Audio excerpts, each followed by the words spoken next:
can't deny it. I can't just fake it. I only know how to pull myself apart.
Cut my life into pieces. This is my last resort.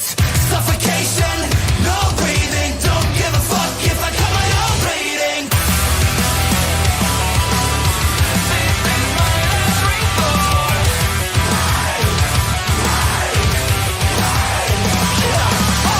Cut my life into pieces. I've reached my last resort. Suffocation, no breathing. Don't give a fuck if I cut my arm bleeding. Do you even care if I die bleeding? Would it be wrong, would it be right? If I took my life to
White Rabbit.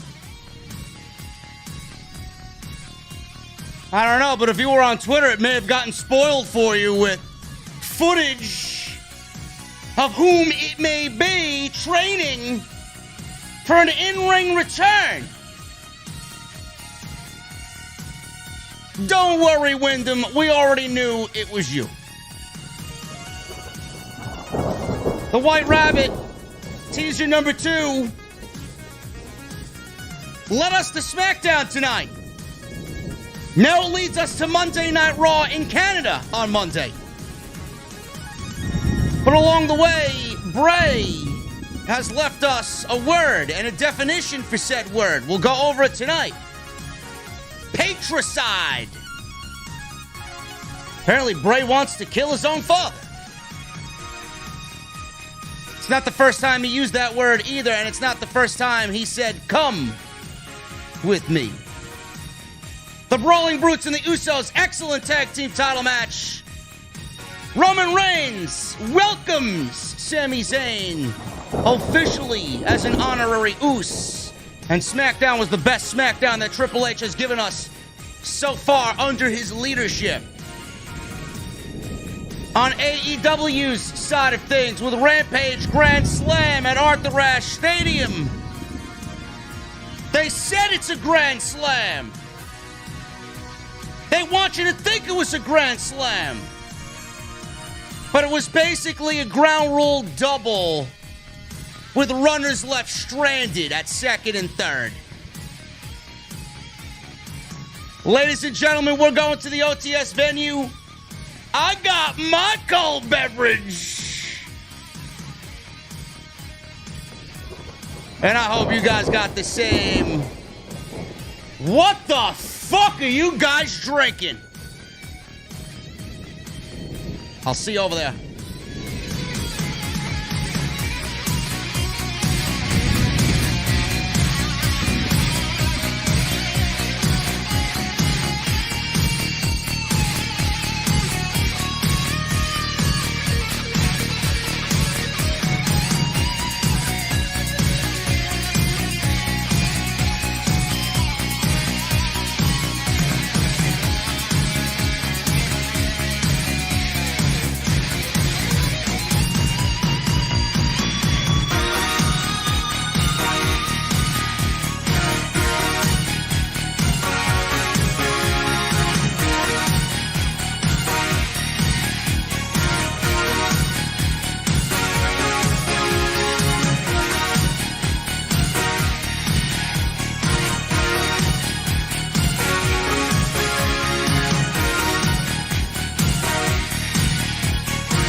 Why has Triple H been so successful?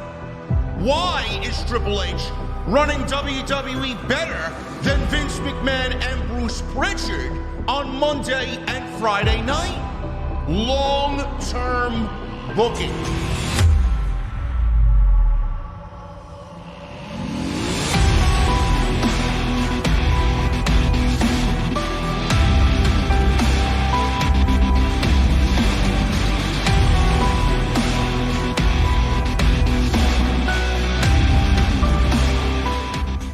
What is going on, guys? Thank you so very much for joining me right here on Off the Script. This is your SmackDown and AEW Rampage post-show for September 23rd.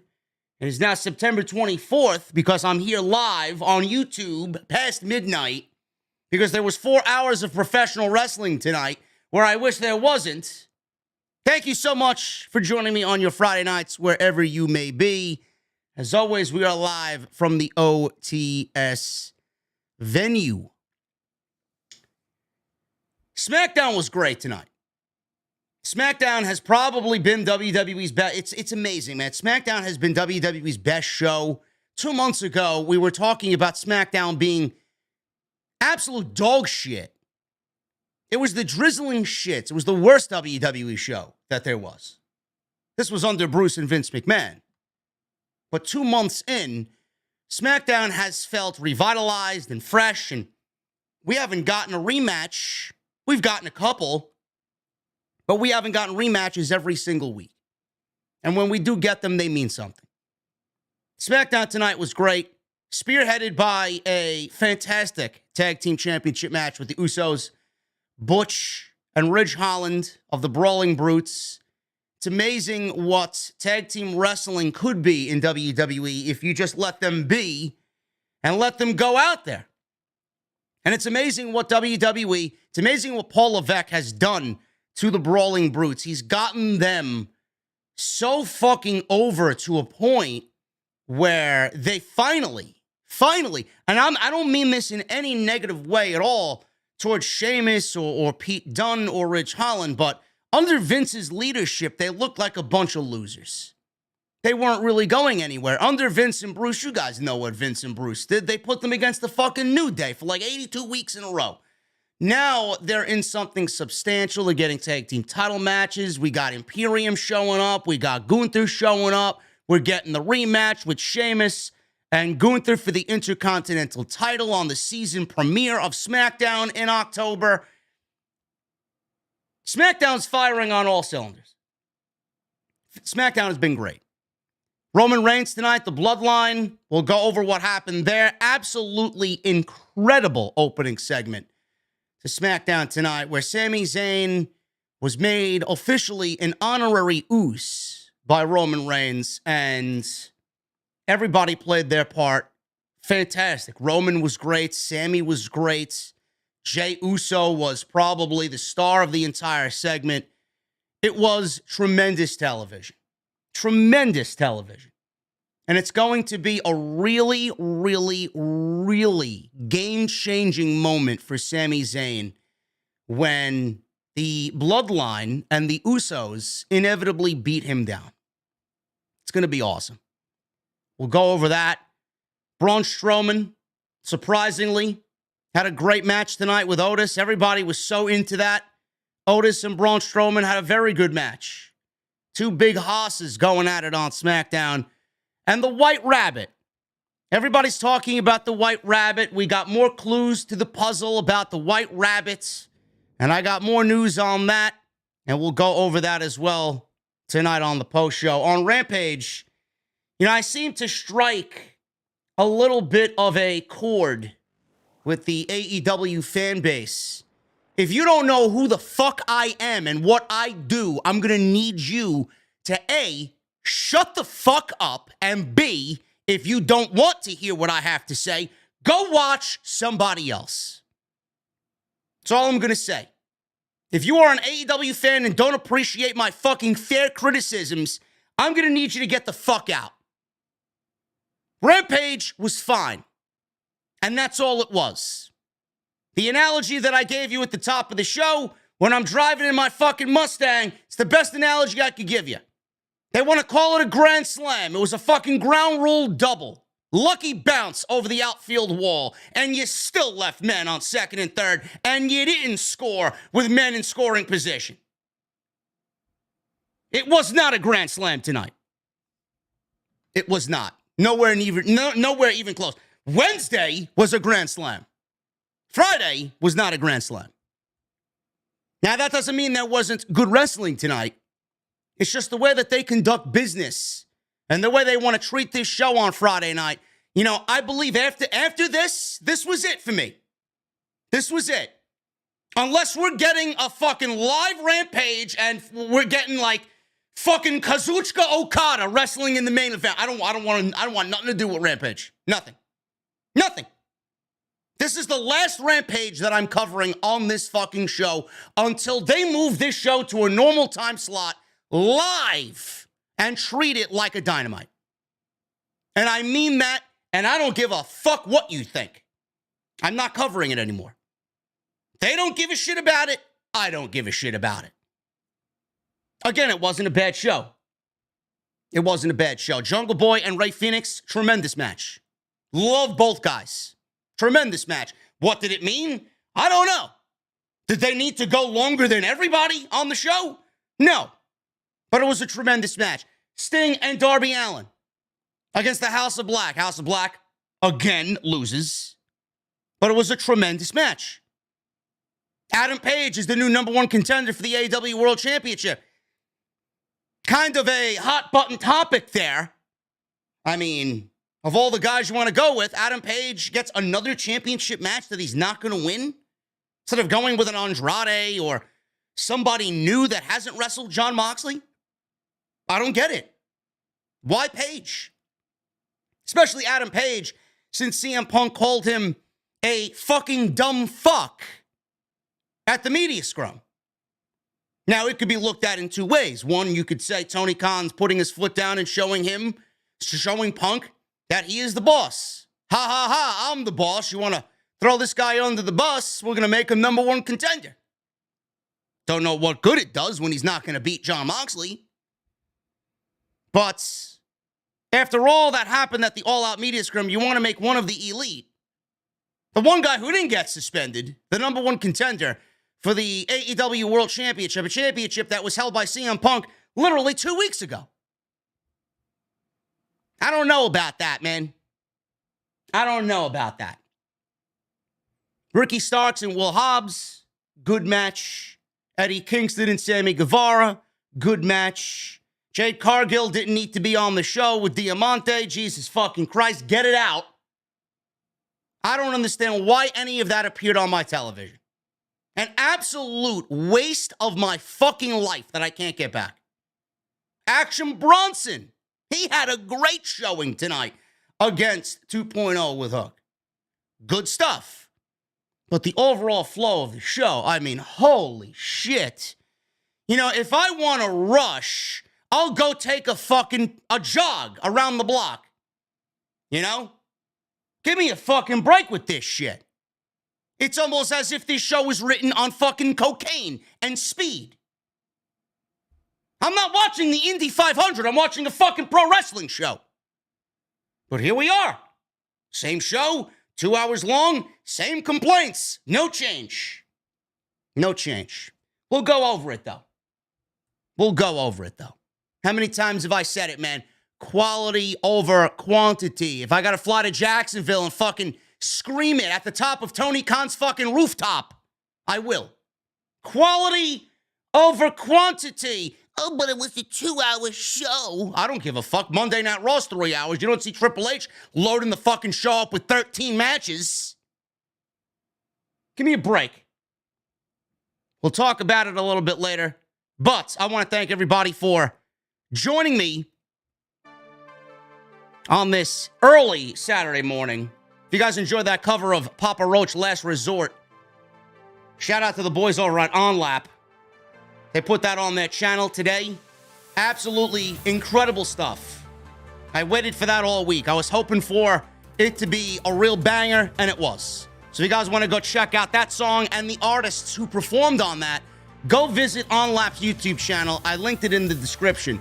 So make sure you guys go support them, man. Excellent stuff, and they are a vital part of the stream. And I can't wait for YouTube's new music policies to go into effect, man. I'm telling you right now, man, I already have the new theme for the show. The new theme for the show is already chosen. We will be able to purchase licensed music. What's the new theme for the show, JD? Don't worry about it, man. It's a banger. Don't worry about it. It's a fucking banger, okay? Anyway, one thing that makes me smile is music. New Alter Bridge, October 14th, by the way. And I'm going to see Alter Bridge in Long Island at the Paramount, and I'm going to go see Machine Head at the Paramount in November, I believe. I'll be at a couple of concerts this fall and winter, man. It felt like fucking the beginnings of winter today. Holy shit, man. It's 51 fucking degrees right now in New York City. I legitimately had to turn the fucking heat on. We go from 80 to fucking 50. Why? Why? Now I'm sweating my balls off. I may have to get up and turn the air conditioner on. Anyway, I love you guys, man. Thank you for showing up tonight. I know it's late. We got a busy weekend. Let me talk to you. Tomorrow night, I'll be doing House of Glory with Solid Monster. Love it. We're the best two-man booth on the goddamn indies, man. And my boy, Hillary P. Wisdom. Can't forget him, man, our heel color commentator. Tomorrow night, man, House of Glory Genesis on Fight TV. I will be calling my first ever ladder match with Jason. Cashflow Ken Broadway versus Charles Mason for the House of Glory Crown Jewel Championship in a ladder match. Oh, my God, man. It is going to be brutal, and I hope to God we rectify what we did wrong at the last show. Your complaints were my complaints. Don't worry about it. So if you guys want to order that on Fight TV, you can listen to us and join in on the carnage. It should be awesome. Sunday, I will not be live for episode 445 of the podcast. I will be in upstate New York. I will be going away for the day. I can't do anything live. So what we're going to do is before we go to House of Glory tomorrow night at 7 p.m., I will be live with Off the Script tomorrow today, 12 noon. On Saturday afternoon, 12 noon. We'll be live for a couple of hours. We'll bang it out. We'll talk about all the top stories. I'll get you guys covered on everything. It should be awesome. So join me. I'll set the notifications up. You guys can join in tomorrow afternoon. So make sure you RSVP to the OTS venue for episode 445. I don't want to leave a weekend without the podcast. Follow me on social media at JDfromNY206. That's Twitter, Instagram, TikTok, and Cameo. We just hit almost 11,000 followers on TikTok, man. Thank you guys very much for all of that. I fulfilled 3 cameos this week. Thank you guys for that. You know who you are. Hit that subscribe button down below. Turn on the bell for notifications. Make sure you guys hit that thumbs up. I need 1,000 likes minimum. Right now, it's unacceptable. Right now, it is unacceptable. I only see 500 likes on the live stream, and that is not good enough for me. We got 2,100 people in here, man. They should be easy, 1,000 minimum. No doubt about it. Go check out all the other content on the channel. And tonight's show is sponsored by my great friends over at Audible, audibletrial.com/scripts. Make sure you guys go get your 30 days free of Audible. And when you sign up, you're going to get 1 free audiobook of your choice. So make sure you guys sign up, audibletrial.com/scripts. Always a great friend and a great sponsor of Off the Script. Let us get into the SmackDown portion of tonight, man. We got a lot to go over. SmackDown opened up with the Bloodline. The Bloodline opened up SmackDown tonight, and Roman Reigns had a longer entrance than Jade Cargill and Diamante tonight. That's including entrances, which is always a good thing. I would rather watch them over and over and over again than fucking Jade Cargill wrestle some nobody. But Roman Reigns came out. He's with the Usos. He's with Solo Sikoa. He's with Sami Zayn. Sami Zayn is dancing around behind him. They all walk to the ring. Sami looked thrilled to be out there. So obviously we're talking about Logan Paul. They threw a clip to Logan Paul at the press conference on Saturday with Triple H stepping in between them. So Roman Reigns teased talking for a little bit as Sami was so excited. Reigns began with his Salt Lake City acknowledge me. Fans cheered. Heyman then gets the microphone. That's all Roman said for now. Heyman asked, "What do you actually call people from Utah?" He made up some words. He didn't know. He asked Sami. Sami didn't know. He says, "Okay, let's settle on this. Salt Lake City-its." I like it. Paul Heyman is a man of just sheer brilliance. It's what happens when you're from New York, man. You think on your toes. You think on your toes. Fans booed. And then he says, whoa, you don't boo the wise man. So Heyman, he talked about Drew McIntyre and his fans lamenting that it was on his home turf at Clash of the Castle, and he lost. Heyman said, everywhere is the tribal chief's home turf. Not you, the tribal chief. That was his home turf. He said now that Drew has another bridge to, cross. Yeah, you got it, cross. You know, cross, Cross, but this bridge is Kross in Karrion Kross. Yeah, you get it. You get it, man. Paul Heyman's fucking great. So, he's like, all right, we'll talk about Solo Sikoa. Let's talk about Solo. Not this red Solo cup. What is in it? I don't know. I'm always a man of cold beverages on my desk.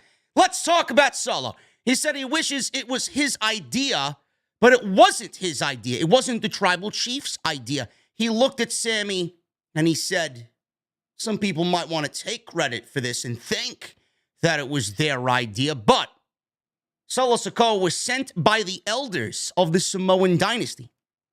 He said if you thought the bloodline was unstoppable before, and they were, they are even stronger with an enforcer to assure reigns on the throne of the island of relevancy. And the enforcer is Solo Sikoa. He said it opens up the Usos as well in their pursuit of immortality. So Reigns called over Solo. He looked at him and said, the elders may have sent you, but now you answer to me, Solo acknowledged. He didn't seem enthusiastic. He didn't really seem happy about it, but he nodded in approval. He said to Roman, I acknowledge you as my tribal chief. Roman wanted him to acknowledge him. I acknowledge you as my tribal chief. Reigns extends his arms and he hugs Solo Sikoa. Bloodline's music plays, or Roman's music plays. They start exiting the ring. Sami Zayn takes the microphone and he asks for the music to stop and for the PA system to cut the music. He wanted to say something to the tribal chief and to the bloodline. He says he knows he isn't technically blood, but he wanted to show gratitude for how they've taken him in as a family and publicly acknowledge Roman Reigns as his tribal chief. Reigns smiled. He didn't get angry. He smiled. And he found something endearing, I would say, in Sami. You know, you could look at it and say that Roman was kind of laughing at him, or he found him amusing. You know, Sami Zayn is an amusing guy, right?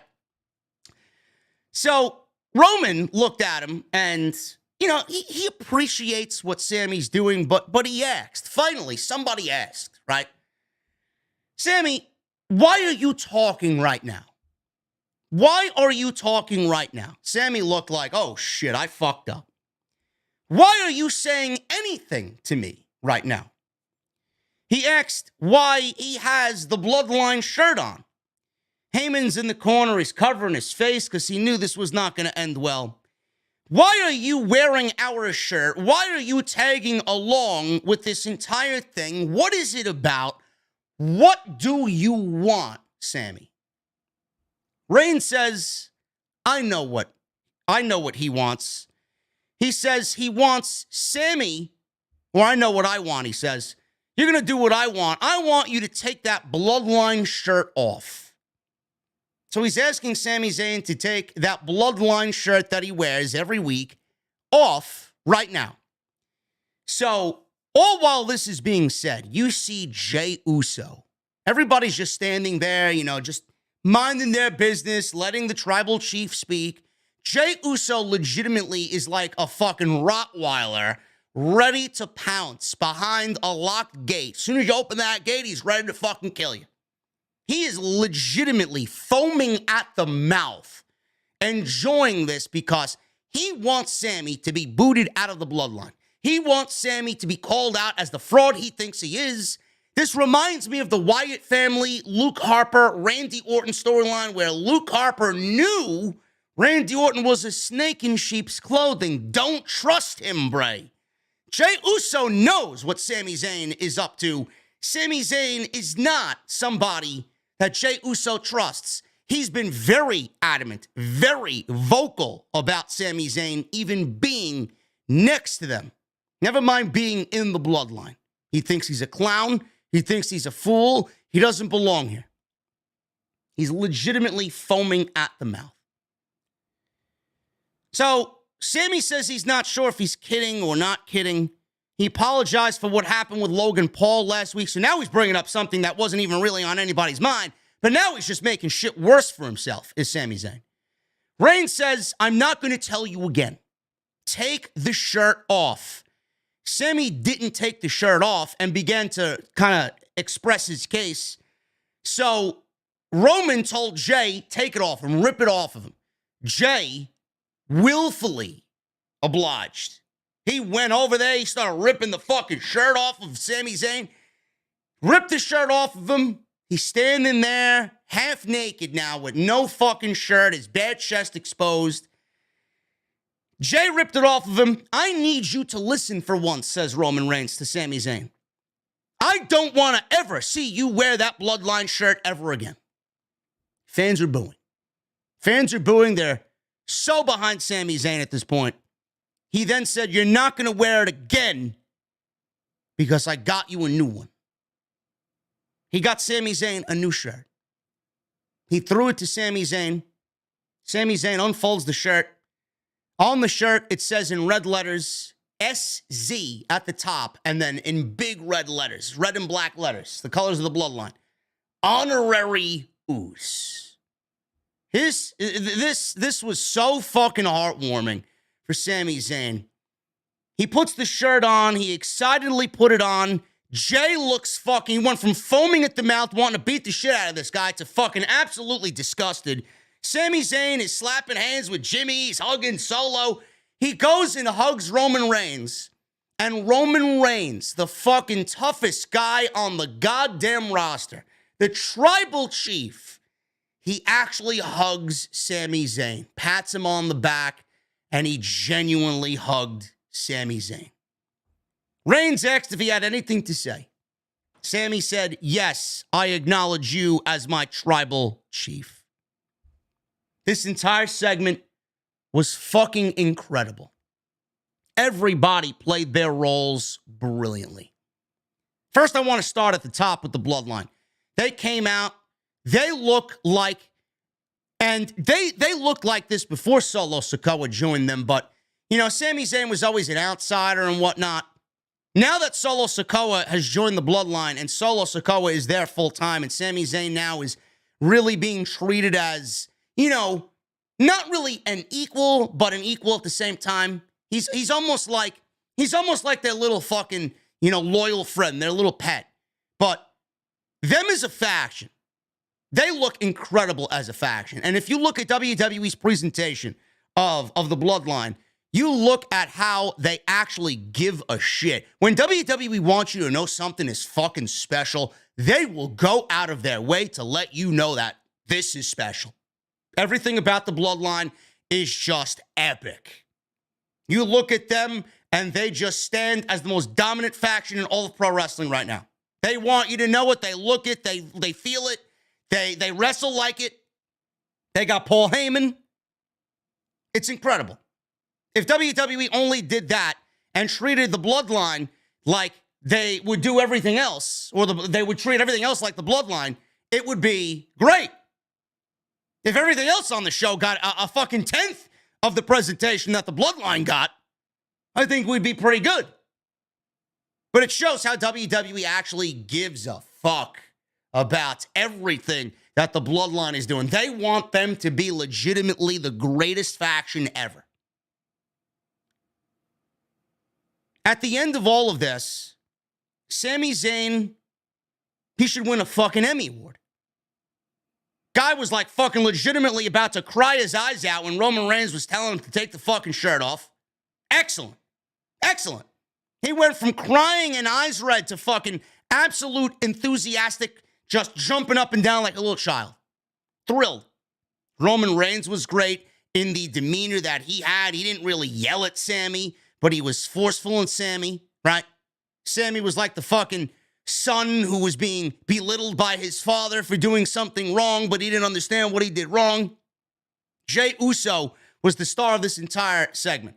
Him pacing back and forth and him just yelling from the background in agreement with everything Roman said when Sami Zayn was being told by Roman to take the shirt off. He was absolutely fucking incredible in what he did. Jimmy Uso, Solo, they actually like Sami. My question is, when is it going to happen? What is going to be the one situation that gets Sami Zayn the biggest beating of his life, that turns Sami Zayn into the biggest babyface in the entire fucking company? This right now, I am telling you this right now. You could mark it down. You could fucking quote it. You could clip it. It's going to happen. Mark my words. When Sami Zayn is booted from the bloodline, Sami Zayn and Kevin Owens will be the two biggest baby faces. They will be the number 1 and number 2 baby faces in all of World Wrestling Entertainment. I didn't know where this storyline was going with Sami Zayn. I would not have it any other way. I didn't know where it was going under Vince, but my God, man, under Paul Levesque and what we're seeing right now with Kevin Owens and the fucking superstar that he's becoming on Monday Night Raw in this new administration, and Sami Zayn and the attention to detail, and the fact that this thing has legs now, this bloodline Sami Zayn storyline has legs. This is going to be absolutely fucking phenomenal when it reaches its conclusion. Will Sami Zayn cost Roman the titles? I don't know if the Usos are going to lose those titles. Listen, Roman Reigns is not going to lose that championship. And I find it very difficult to believe that the Usos will lose those championships as long as Roman is champion. I find that very difficult to believe. They're not really what they say they are then. Solo Sikoa was the North American champion, but, he was there. He's basically been there for a fucking cup of tea, cup of coffee. He wasn't there long. He was there for 1 week. But I can't see the Usos losing the championships as long as Roman is still champion, and Roman is not losing that championship. So when is this going to how long is this going to go on? Because there's been dissension. There's been dissension. There was even dissension tonight in the tag team match with the Brawling Brutes. But whatever the case may be, this has been incredible. This opening segment was fantastic. Excellent way to start SmackDown off. We go from that. We go from great to boring. Liv Morgan and Lacey Evans. Liv Morgan got a half an entrance. Lacey Evans did not get an entrance. The whole storyline with this is with Liv Morgan challenging Ronda Rousey herself to an Extreme Rules match for the SmackDown Women's Championship. Ronda then says, "Oh yeah? Well, if that's what you want, it's your funeral, bitch." So this whole story now is Liv Morgan needs to find her inner extreme. So now this is what we're doing. She wants to find ways to cheat to win. Now she needs to find her inner extreme. I don't know how you need to find your inner extreme. If you want to be the champion, that should come to you very easily. I don't know why we need to tell a story about Liv Morgan finding her inner extreme before Extreme Rules. Absolutely fucking lame. Nobody cares about that story. This Liv Morgan title reign is a fucking fail. It's a fail. The stories are not good. She's not a good promo. She's not a believable champion. She's not playing the part right. And honestly, if Ronda Rousey doesn't win the championship, Ronda's not really the woman I want to be the champion either. But if Ronda doesn't beat Liv Morgan at Extreme Rules, we got a fucking problem. We got a problem. Lacey Evans. Boy, Triple H is really telling you. I talk about statements with Triple H. A lot of things he's done have been statements. I honestly think Lacey Evans being treated the way she is a statement. This is a Vince McMahon project. Everything that is a Vince McMahon project, goodbye. Gone. Lacey Evans feels like she is in absolutely nothing, and rightfully so. She's terrible. And she is absolutely 100% in the Paul Levesque era, a jobber. And that's where she should be. She's not good. She's not entertaining. She doesn't have a personality. Nobody's interested in what she's got or what she brings to the table. Goodbye. Goodbye. I wouldn't be surprised if Lacey Evans is booted out of the WWE. Future endeavor for Lacey Evans. So, Lacey Evans had Liv Morgan grounded in the middle of the ring. Lacey, all of a sudden, and like I said, this entire thing was about Liv Morgan finding her inner extreme. She's got to be dangerous when she wrestles Ronda Rousey. So, Lacey rammed Liv into the ring post. Liv went out to the outside. And we get Lacey Evans going underneath the ring. This is not a no DQ match. This is a non-title match. It's a standard one-on-one match. She goes to the outside and she pulls out a broom from underneath the ring. She throws it away. She goes underneath the ring again and she gets a kendo stick. So she takes the kendo stick and she jumps into the ring. This is not legal. This is not legal. Why are you using a illegal weapon in a match that could get you disqualified? She swings the kendo stick at Liv Morgan. Liv Morgan ducked. She fumbled around, did Lacey Evans off balance. She then was nailed with a code breaker by Liv Morgan. And then Liv Morgan throws her into the ropes, hits her oblivion finish. 1, 2, 3, and that was it. The post-match was better than the actual match. So Liv Morgan wins in 7 minutes. Liv Morgan picked up the kendo stick. She dropped it. She throws it away. She didn't want to hit Liv Morgan. She didn't want to hit Lacey Evans rather than Liv Morgan with the kendo stick. So Graves kept saying, she doesn't have that killer instinct to beat Ronda Rousey at Extreme Rules. She looks at the kendo stick. She thought about it again. She picks it up. This time, she drove Lacey in the back on the security barricade with the kendo stick. She beats her with the kendo stick. She pulls out a table from underneath the ring, does Liv Morgan, sets it up right by the commentary desk. She puts Lacey Evans on top of the table. She goes into the ring. She climbs up to the top rope. She's standing on top of the steel post. Liv Morgan takes a little bit. She's hesitating. She sees Lacey Evans laying across the table. All of a sudden, she jumps off the steel post through the table with a senton splash through the table and through Lacey Evans, breaking the table. Lacey Evans is writhing in pain, and that's the way the segment went off the air. Now, granted, the senton looked beautiful. She executed it great. I'm surprised the table broke with seeing how tiny Liv Morgan is. So she did the senton off the top. She broke the table and broke Lacey Evans in the process. And it looked great. Now, I don't know what they're going to do at Extreme Rules, but the fact that it opens it up to no rules, it probably will end up being Liv Morgan's best match. Because basically they could do anything they want. And Ronda will probably thrive in that environment as well, instead of having to worry about carrying Liv Morgan to a regular one-on-one championship match. But outside of everything else, I'm not interested in what's going on here. I'm not interested in Liv Morgan. I'm not interested in the match. Honestly, I think this title run has been a failure. And I think come Extreme Rules, we need to take that belt off of Liv Morgan and put it back on Ronda Rousey. And we need to start rebuilding the SmackDown women's division. Because let's be real, and I mean this genuinely. You know, I know there's a lot of Liv Morgan fans out there, but you got to ask yourself one thing. Is the women's division better with Liv Morgan as champion? The answer is no. Liv Morgan has not made the division better. The division, there's no difference in the division with Liv Morgan as champion as to compare when she wasn't champion, when Ronda was champion. It's the same fucking thing. Ronda was the champion, it sucked. Liv Morgan was the champion, it still sucks. She's not making anybody better in the ring. And we've gotten what?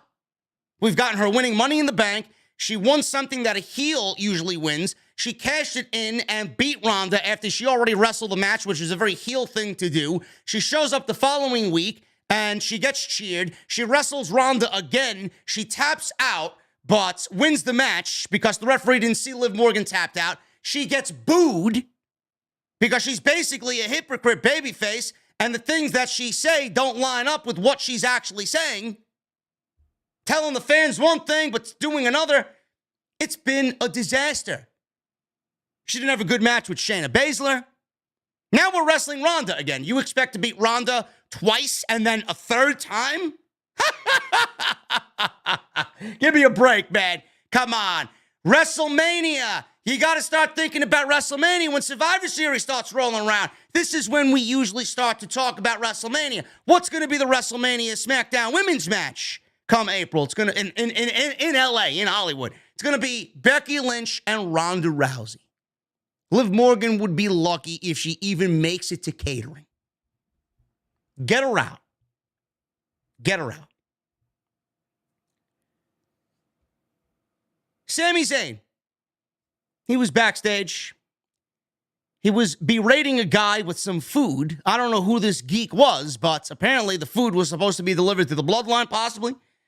He asked for a vegan meal, and he wants a vegan meal. Listen, Sami Zayn doesn't eat meat. Go get him his stuff. Ricochet and Madcap Moss, all of a sudden they approach Sami Zayn. Moss tells Sami that he's changed. He's a changed man, not for the better. Ricochet said before he was obnoxious and unbearable. Moss says, well, he still is obnoxious and unbearable, but it's a whole new level now. He said, from now on, if you disrespect him, you're also disrespecting the entire bloodline.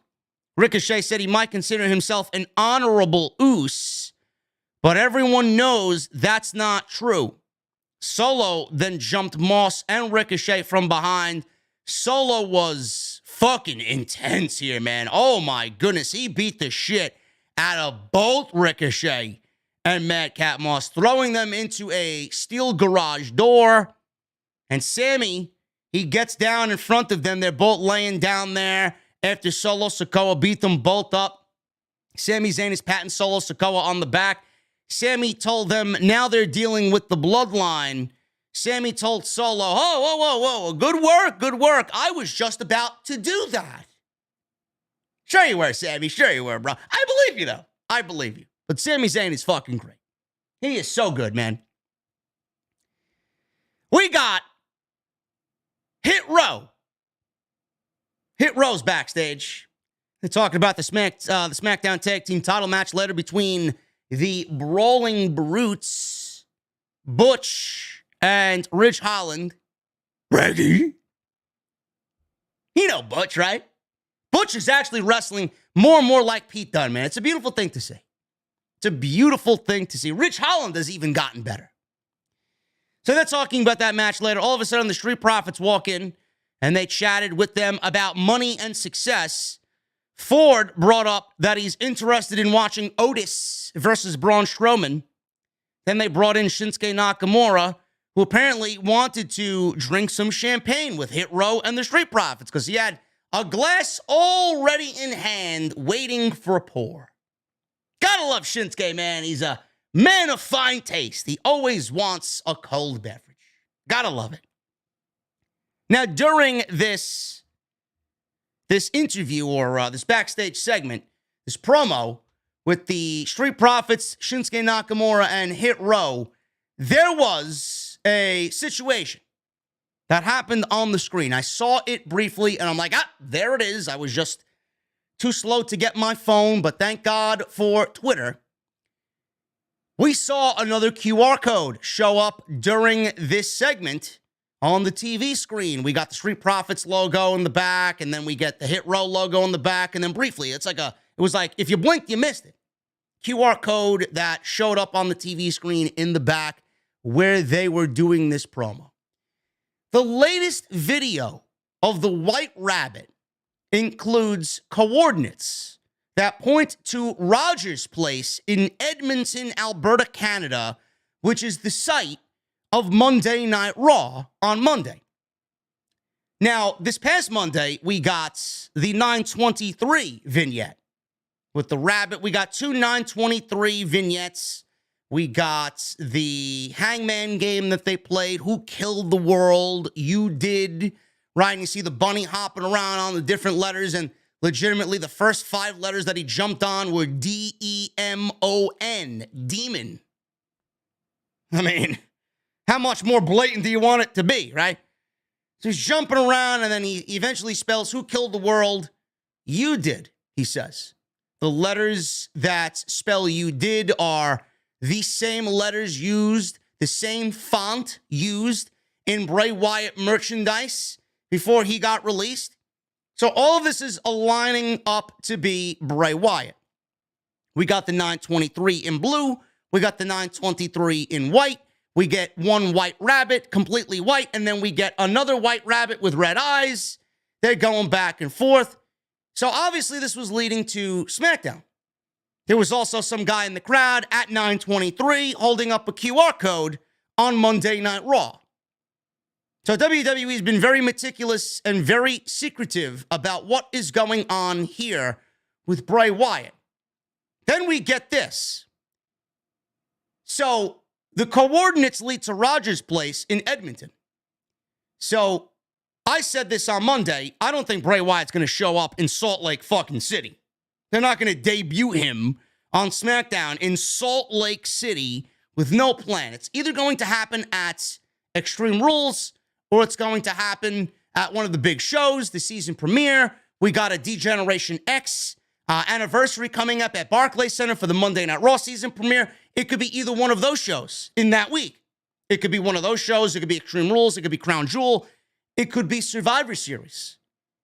But fans are going crazy. All of a sudden, the IWC is now fucking Columbo out here. They're basically sleuths and investigators now, which is great. You guys want to do that? That's fine. Whatever makes you sleep easier at night. I'm not going to tell people to stop doing something that they enjoy, okay? But the thing is, a lot of people are like, oh my God, is this Bray Wyatt? I don't give a shit if it's Bray Wyatt. You know, is it Bray? It's going to be a letdown if it's not. It's not anybody except Bray. It's got to be Bray at this point. It's not a matter of if it's Bray. It's when. You just got to be patient, right? Wrestling fans don't seem to have patience. They want their instant gratification. Oh, I got to get it now. But Triple H is not that type of guy. You watch NXT for 9 fucking years. Well, maybe you didn't. I know I did. You watch NXT under Triple H's guidance for 8 or 9 years.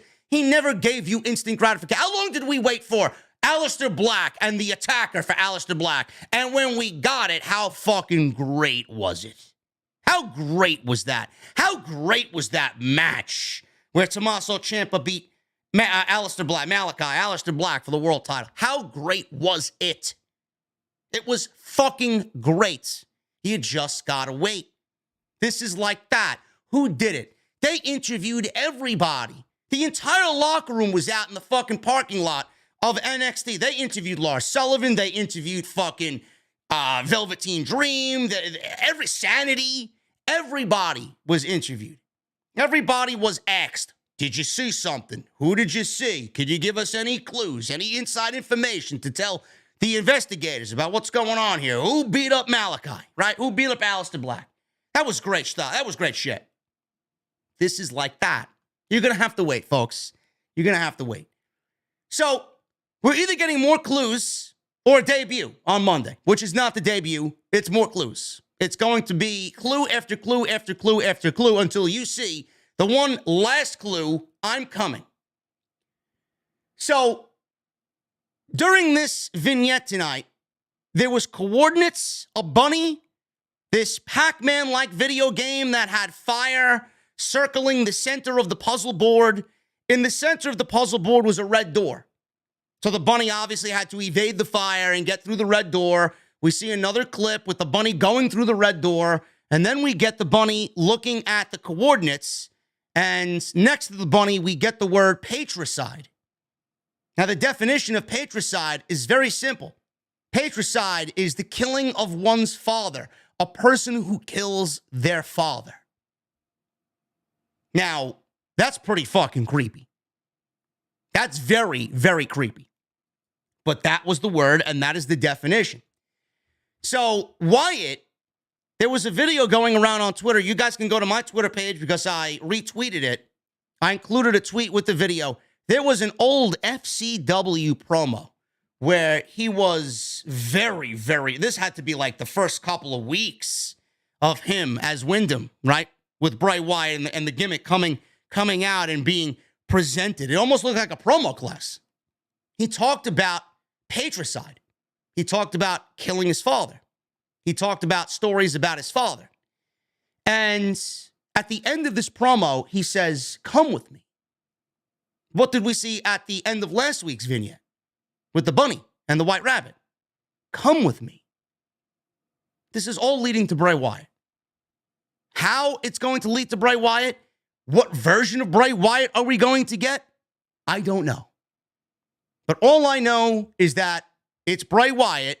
He's coming, and he will be back in the WWE. Now, as far as WWE is concerned, this is the only thing I'll read because I want to save this for tomorrow's podcast tomorrow afternoon. WWE is being very tight-lipped about the White Rabbit teases, Bray Wyatt implications. There are a lot of people who are giving their opinion on it, even those in WWE. Fightful has asked around, and so far, the majority of the WWE locker room is left in the dark. So far, no talent or on-screen staff that we've heard back from have been informed of what exactly the White Rabbit references are about, though almost a unanimous reaction is the speculation is that it is related to Bray Wyatt. So there is obviously chatter about it, and there is a unanimous reaction that it's got to be Bray Wyatt. This is what Triple H does best. Keeps you guessing, keeps you wanting more. 923. We got 923 last week, right? I want to throw something out at you guys. Now, it didn't happen around 923. We went to commercial break at 923. But what was the last thing before 923? This could be something. It could be nothing. I hope it is something. You know, Karrion Kross was the White Rabbit in Lucha Underground. I honestly think a lot of people, when that White Rabbit reference in the song by Jefferson Airplane was being played all through the house shows and during commercial breaks at these live shows, a lot of people attributed that to him. What if he still is involved? Now, I don't know what you guys thought, or if you guys are thinking along the same wavelength as me. It didn't happen at 923, but as soon as 923 hit, it was the end of the segment. What if Bray Wyatt is the one referenced with the White Rabbit teases, but what if he's not alone? What if in some way the White Rabbit leads to Bray Wyatt coming back, but the White Rabbit also leads to him being aligned with Karrion Kross? Could we be looking at a new Wyatt family? Could we be looking at a rebirth of what he lost in the WWE currently? Who in the WWE could fill that void and bring Bray Wyatt back the way we want him to come back? I don't want the demon. I don't want a different version of the demon. I don't want something new, something spiritual, something supernatural, something that's going to be, tough to kill like the Fiend was. I want Wyndham. I want Wyndham back as Bray Wyatt. I want Wyatt family Bray Wyatt back.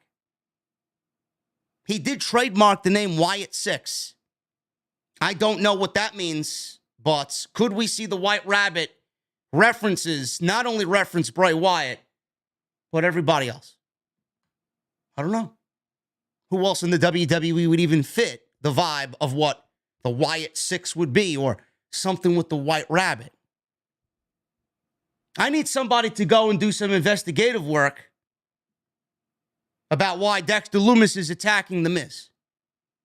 Does The Miz have anything to do? Well, what did The Miz do to Wyndham or Bray Wyatt? Did The Miz do anything to Bray in his time there? Because Dexter Lumis has been very tight-lipped. Miz has not said anything about that either. Is Dexter Lumis attached to this? Because we've gotten nowhere. There's got to be a reason. There's got to be a reason for all this. After all these weeks, it's been 6 weeks now, we've got no answers to anything with Miz and Dexter Lumis. There's got to be a reason for that. I don't think Paul Levesque is that fucking stupid. I don't think Paul Levesque is going to continue doing the same thing over and over and over and over again and not give us a fucking crumb of what's going on. Does Dexter Lumis have something to do with this? I don't know. I have no idea. So I'm just going to leave it like that. That was the new vignette, the new White Rabbit tease. Clearly, all signs are pointing to Bray Wyatt. But in WWE, in Bray Wyatt realm, is anything that easy to figure out? It may be something else and then the big reveal. Because it would be too easy after 1 week to say, yep, it's Bray. I don't think that's the way the man operates. Bray is not going to sleep well at night until you're dancing around, struggling to figure out and decode what he said. And there was a video online today that showed him working out. So clearly, whoever posted that didn't do him any favors. So more than likely, it will lend itself to being Bray Wyatt, but in what way and in what version of Bray Wyatt are we going to get? We will see. We will see. Moving on. The New Day. Kofi Kingston and Xavier Woods versus the Maximum Male Models. This is Mansoor and the Massey. Gotta love them, right? Get them out. 2 minutes. You know, we see the New Day, right? And the New Day got destroyed by the Viking Raiders. Sad news for the Viking Raiders. Eric is going to be out indefinitely. Eric of the Viking Raiders. Now, I don't know why. I don't know what had happened. I know I read it today. Let me see if I can find it. Eric of the Viking Raiders is going to be out indefinitely.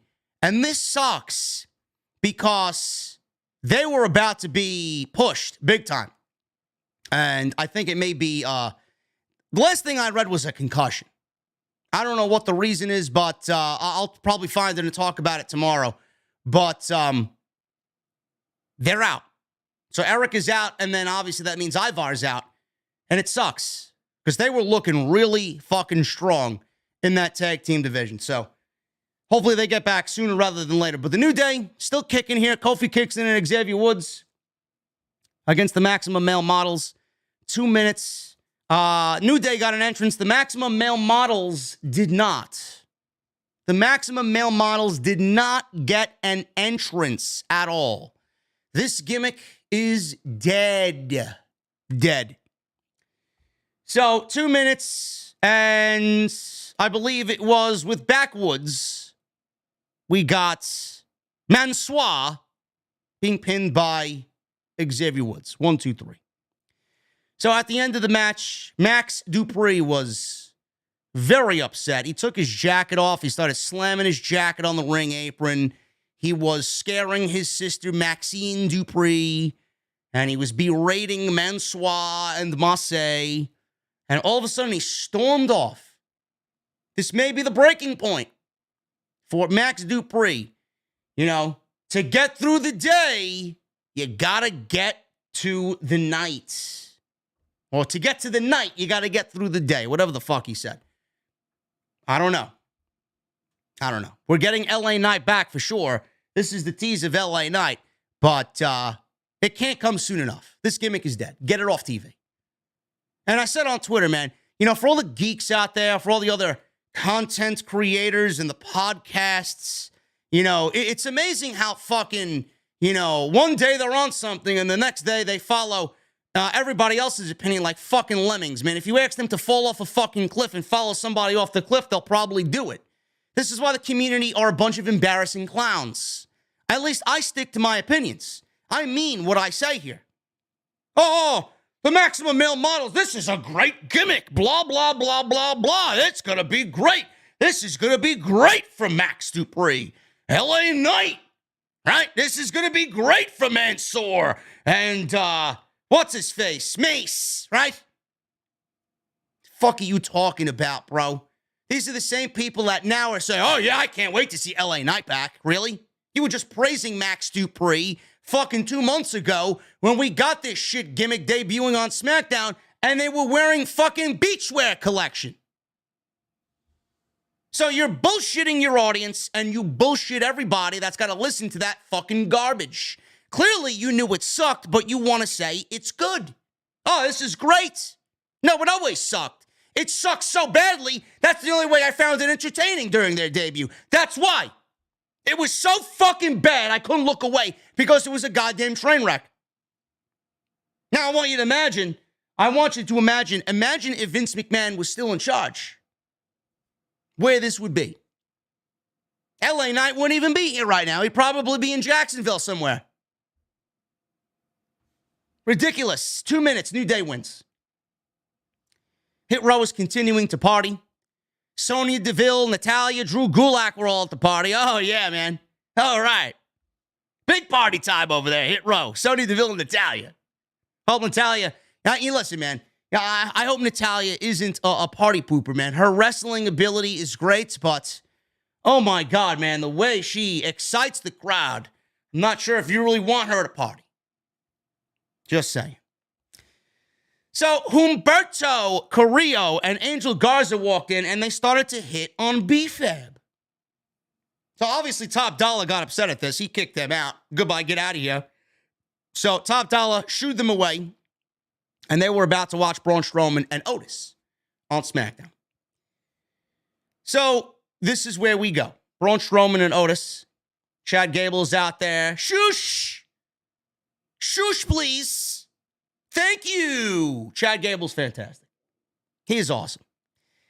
I loved, and this is why I say, Pat McAfee's great, but Michael Cole and Corey Graves are also just as good.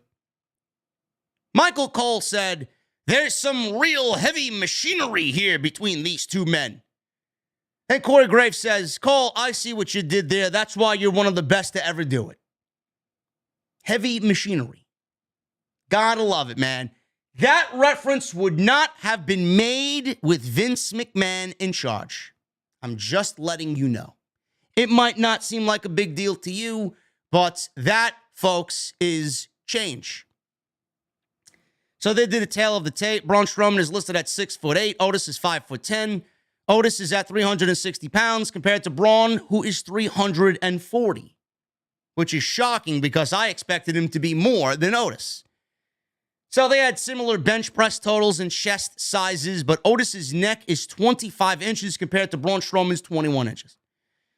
So this match was short, it was sweet, it was to the point, and it was fucking entertaining. This was really, really good stuff here. So Strowman had an early advantage. He tried to run over Otis outside the ring. Gable distracted him. He went for the whee! He went for that. He went for the ring around the Strowman. And Gable distracted him. He stopped. That allowed Otis to push Strowman into the barricade and take over the match. Strowman fought back, ran over both Otis and Gable on the outside of the ring before tossing Gable over the barricade. Otis caught him with a world's strongest slam. Strowman tried to go for the power slam. Could not lift him up. Could not lift him up. I don't know if this was supposed to be the end of the match or if this was called on the fly to get to the ending. And they just went with a different ending. I don't know. But Strowman almost got Otis up in a big power slam. His finishing move. But he couldn't do it. Otis got to his feet. He delivered a world's strongest slam to Strowman. He puts him in the corner. He goes to the corner, does a Vader bomb, gets a 2 count off the Vader bomb. Otis tried a flying headbutt off the top.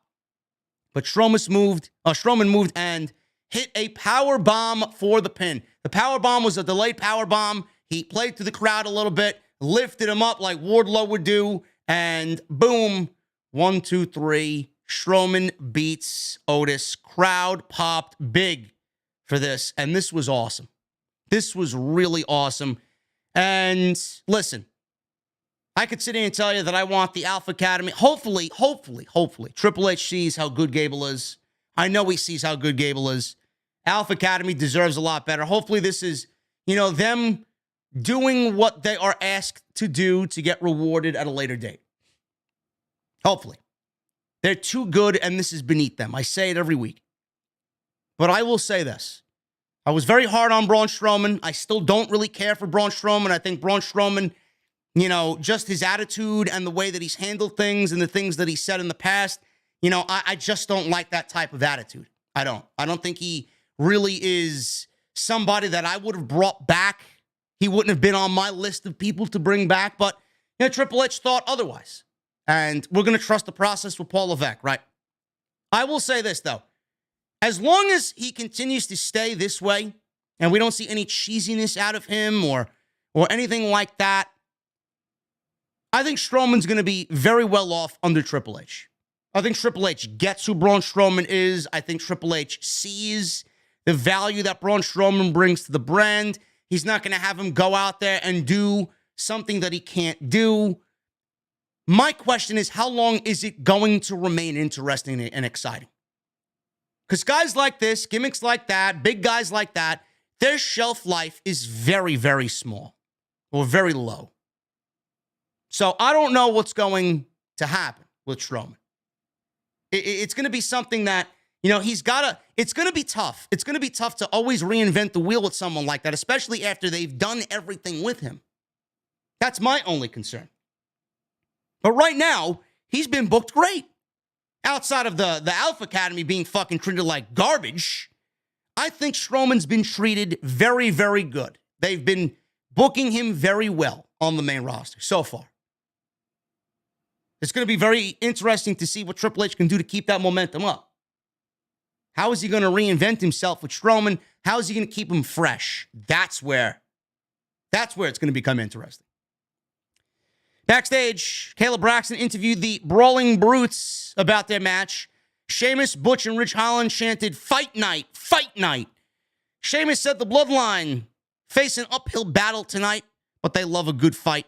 He said in 2 weeks he will get his rematch against Gunther in Worcester, Massachusetts on SmackDown. This is the season premiere. I wonder if that's going to be where Sasha Banks shows up as well. Or are we going to save her for Survivor Series? I don't know. For a season premiere, you're going to need something to really hook the fans in. Is it going to be Bray Wyatt? Is it going to be Sasha Banks? Is it going to be Naomi? Is it going to be a big title change? I have no clue. Something big's going to happen on that show, and there are a lot of interesting situations right now happening within WWE that it could be, and it's going to make it a must-see show. He said he'll drag the Intercontinental title out of his cold, dead hands, but tonight is about Rich Holland and Butch. So the Usos will get banger after banger after banger. Gotta love Sheamus, man. Listen, before Sheamus calls it quits, I want to have a pint with Sheamus. That's the goal. A pint with Sheamus. Ice cold Guinness. And maybe a couple of JMOs on the rocks. Maybe. Drew McIntyre. He made his way to the ring. Drew McIntyre is focused on Karrion Kross. Karrion Kross took advantage of Drew McIntyre because of his focus on Roman Reigns at Cardiff. So Drew, he's there in front of the crowd. Fans are chanting his name. He said after all these years, they should know him pretty well. He says he doesn't like playing games, and if you have an issue with him, step in the ring and they'll figure things out. He said Kross never got that message. He said he'd rather jump him from behind than face him like a man.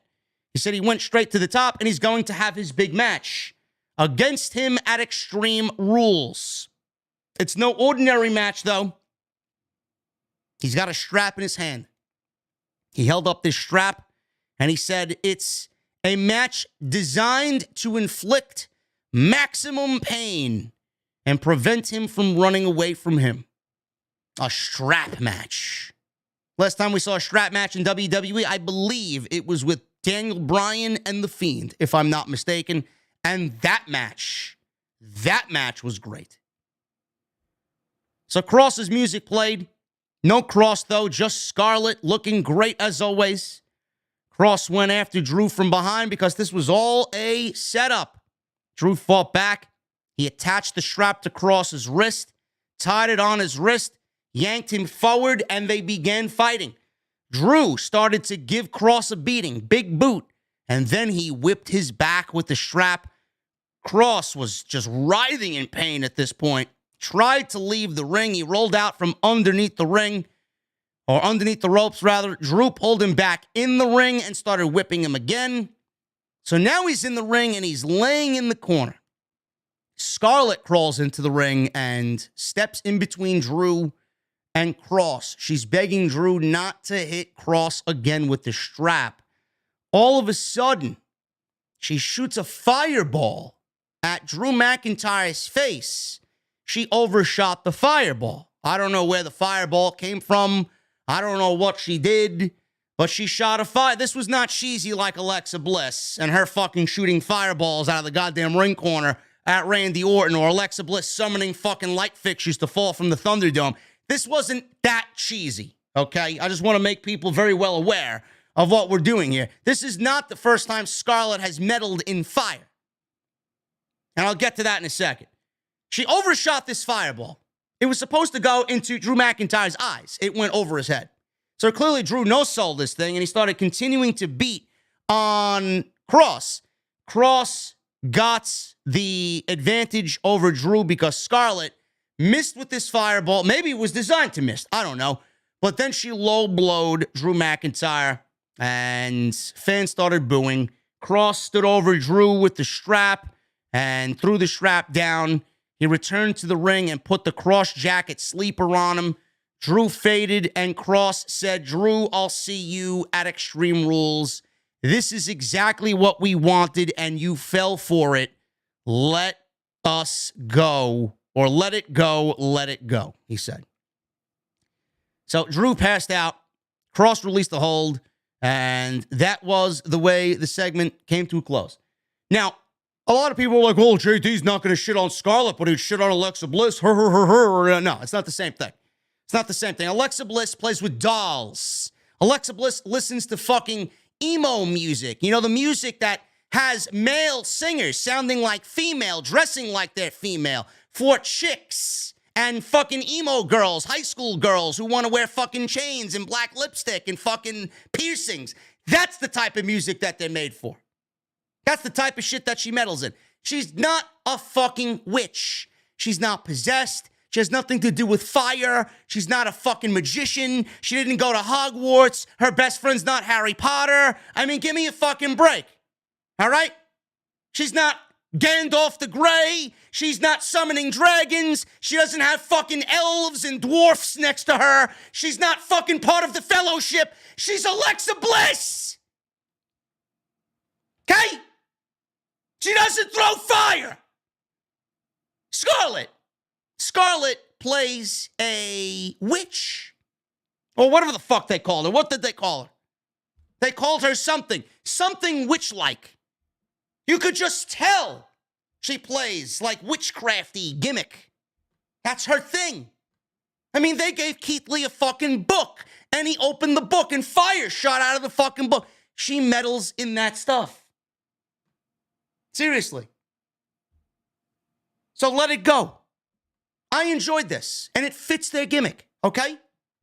So I don't mind Scarlett throwing a fireball every now and then, as long as she doesn't summon fucking things to fall from the ceiling or have black goo coming from her fucking eyeballs. I'm fine.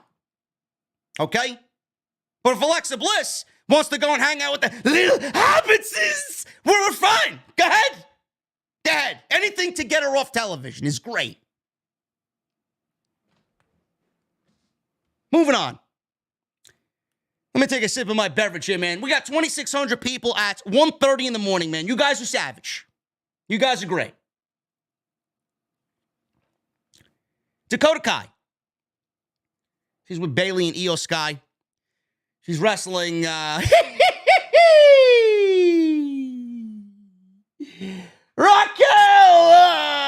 Rodriguez Gonzalez.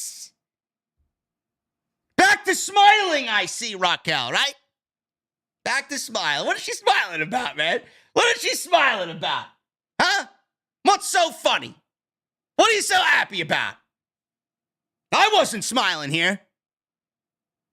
This match went 2 minutes. 2. I don't know if Paul Levesque is booking this or Bruce Pritchard stepped in and said, yeah, Paul, I got it, man. I'll take care of it, man. Don't worry about it. I got this match. 2 minutes. She wasn't smiling? She didn't smile tonight. I must have watched a different Raquel Rodriguez match, and I don't fucking know. She wasn't smiling. Oh, you got the Raquel. You got it anyway. Maybe Triple H is... listen, man, Triple H is taking all my prime material away from me, man. I can't do let me at him anymore, right? I can't do that. Ricky? Right? I can't do that. Now I can't do... Come on, man. What are you leaving me with here? I got nothing. And she's out there 2 minutes. Jesus Christ, this fucking sucked. This shit sucks, okay? I'm not going to do the Chase U thing. That's Tuesday. We did this thing on Chase U, right? Give me an S. Give me a U. Give me a C. Give me a K. Give me an S. This shit sucks. That's exactly what this was. Sucks. 2 minutes. All of a sudden, Bayley interfered. Shotzi ran out to help Rodriguez. Shotzi attacked Bayley, took down Sky. Gonzalez, Gonzalez rolled up a distracted Kai for a 1-2-3, and Rodriguez wins in 2 minutes. Afterward, everyone brawled in the ring. Cole said Shotzi calls herself the ballsy badass. And we got Damage Control bailing out as Shotzi and Raquel celebrated. You know, some things, the more things change, the more they stay the same. You know, champions should not be losing in any capacity on national television in non-title matches. None. You know, I thought Triple H knew better. Maybe this one slipped through the cracks. I don't know. Why do we have one half of tag team champions losing? Oh, but JD, it was an interference. Oh, it was a distraction. Oh, yeah, that's just as bad. Another distraction roll-up. Great. Can we move on from the distraction roll-ups, please? Can we come up with another fucking finish? Why is a champion losing in a non-title match is what I want to know. It should not happen to Dakota or anybody else, for that matter. I don't even know why you booked this match. What does this accomplish? What? Now we got Bayley versus Shotzi. Great. We could have gotten that based off last week. We didn't need Dakota to lose this week to get that match next week with Bayley and Shotzi. Give me a break. Shit sucks. Raquel and Shotzi absolutely will be a part of this women's War Games match. It will be Bianca, it will be Alexa, it will be Asuka, it will be Shotzi, it will be Raquel against Damage Control and what looks to be Toxic Attraction. JC Jane and Gigi Dolan getting called up to the main roster. They are about to get called up to the main roster imminently. So this may be your women's War Game. This may be your women's War Games matches. War Games match, I should say. They already replaced Nikita Lyons. Nikita Lyons. And Zoe Stark in the tournament for the women's tag team title turn before Raquel, Smiley Raquel, and Aaliyah won. They were pulled from the tournament following a victory due to a concussion to Dolan. And in the latest edition of the Wrestling Observer, Dave Meltzer reported that there has been talk of Dolan and JC Jane moving to the main roster for a while now, and we may see it very, very imminently. And they were on Tuesday night, and they lost. I believe they wrestled, and they defeated Ivy Nile and Tatum Paxley. So there you go. I don't know. Just throwing that out there. You know, I was saying Sasha and Naomi, but, you know, it could still be, but it looks like more likely it will be 2/3 of Toxic Attraction here in the Women's War Games match at Survivor Series. We will talk about the men in just a little bit because we may have gotten a glimpse as to who the men's participants will be against the Bloodline. And I don't think that I have a problem with that either. It's a little different than what I would have done, but we may have gotten a glimpse at the men's War Games match as well.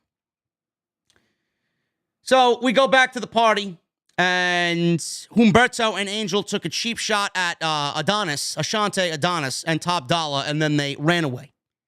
So this obviously set up a match next week. It will be Hit Row against the Lethal Lovers, or Los Lotharios, in tag team action next week.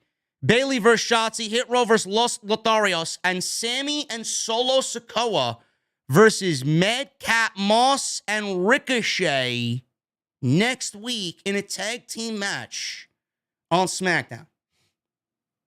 Now, I said the Bloodline's going to be in the War Games match at Survivor Series. You're going to see Solo, you're going to see the Usos, you're going to see Roman, and you're going to see Sami. 5, right? Clearly, Drew McIntyre is going to be in there because he has unfinished business with the Bloodline. Solo Sikoa fucked him over at Cardiff. So we could see Drew McIntyre. We could see Kevin Owens, right? He's got Roman Reigns on the mind. Roman Reigns owes me one, right? Drew McIntyre, Kevin Owens.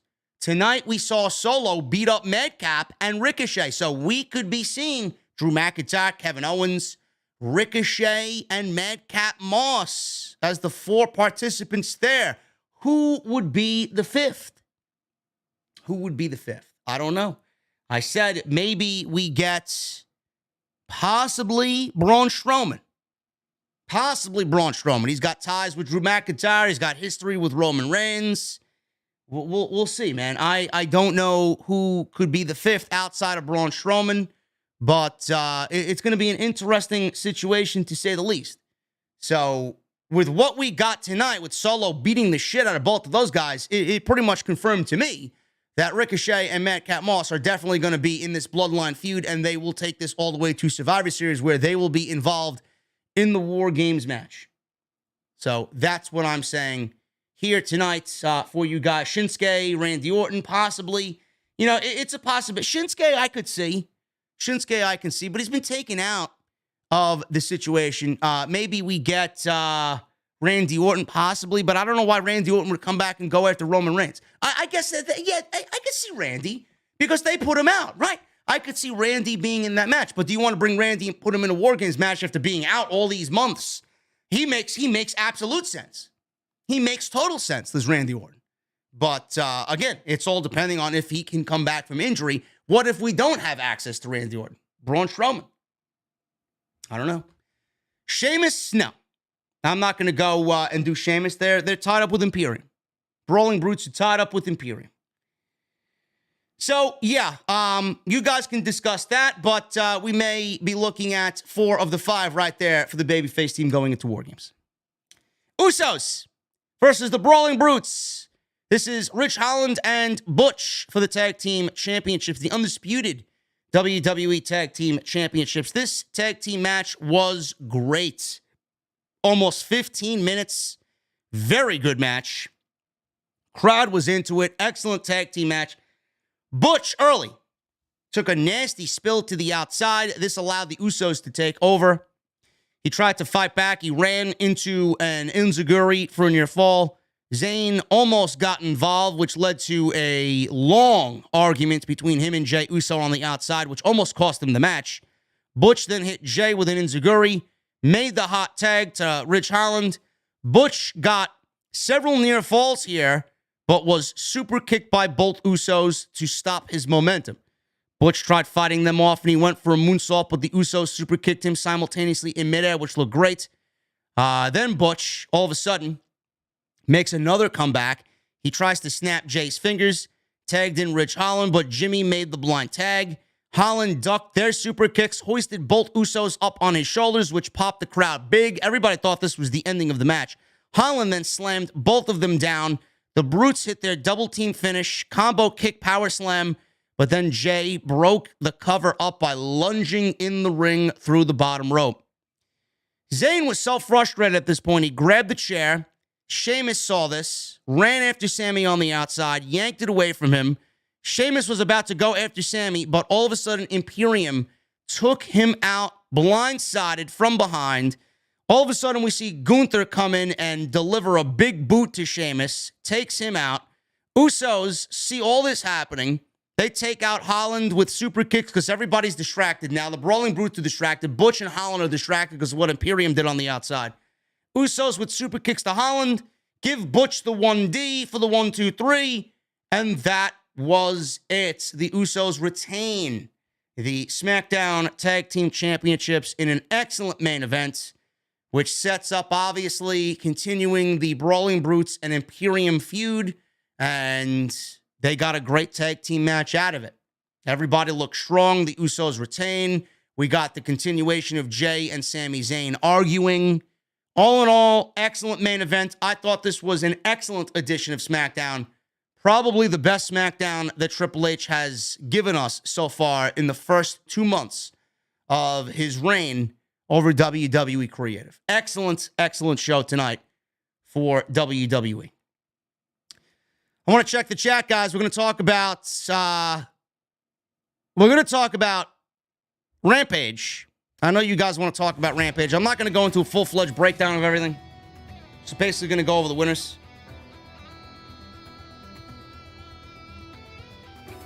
But SmackDown was great, man. Rampage was good, but it was not a Grand Slam per se. It was more like a ground rule double. 2,500, man. Nice showing on a Friday night, Saturday morning. Super chats are open. Get them on in. We'll hang out at the end of the show, as always, with our cold beverages. Memberships are open. Get them on in. We'll hang out as well. Members, VIP, tomorrow. VIP only. Off the script, 445. Tomorrow, live on the channel, man. Members only. So get them on in. If you guys want to be a part of the chat, you're gonna get new emotes as well in a couple of weeks, man. New emotes coming. 7. 2 new badges. It's gonna be a great time. Plus, you guys get those VIP off the scripts every weekend. Tonight's show sponsored by Audible, audibletrial.com/script. Make sure you guys sign up and get that 30 days on me. 30 days free of their service and 1 free audio book of your choice. Great deal there from my friends over at Audible. And like I said, man, hit that thumbs up. We need 1,000 likes. We're 70 away, 68 to be exact, away from 1,000 likes. Hit that thumbs up and show me that support, guys. 1,000 likes on tonight's SmackDown and Rampage post show right here on OTS. I thought Dynamite was great. I did rant a little bit about, Tony Khan bringing in Paige or Saraya. How do you pronounce Saraya? I call it Saraya. I call her Saraya. I heard Excalibur say Saraya Night. Whatever. I say Saraya. I thought Rampage was good. I thought Dynamite obviously was the better show. Rampage at 2 hours compared to Dynamite, it's night and day, bro. It's night and day. Dynamite, was going to be a great show because it's got that live atmosphere. But Rampage was also 2 hours and was hyped up as being a pay-per-view level show. And it was the best Rampage ever and blah, blah, blah, blah, blah. The show, even with the Grand Slam theme, felt incredibly, incredibly rushed. Now, from people that I know were there, they told me that they filmed Dark before Dynamite, which is 1 hour, right? Then they go to Dynamite Live, that's 2 hours. And then this show almost went 3 hours. Rampage went almost 3 hours, and this show had to be edited down to fit the TV format of 2 hours. How they did that, I have no fucking idea.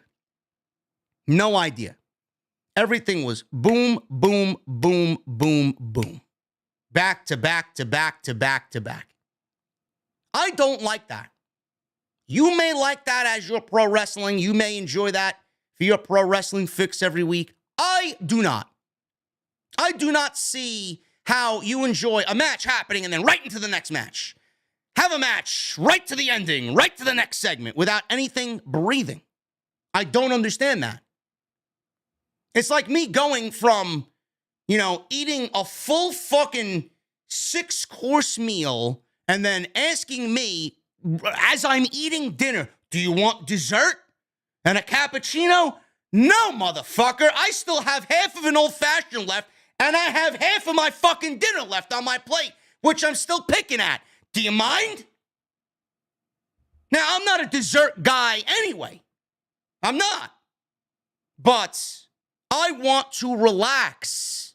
I don't like things boom, boom, boom, boom, boom, boom, boom.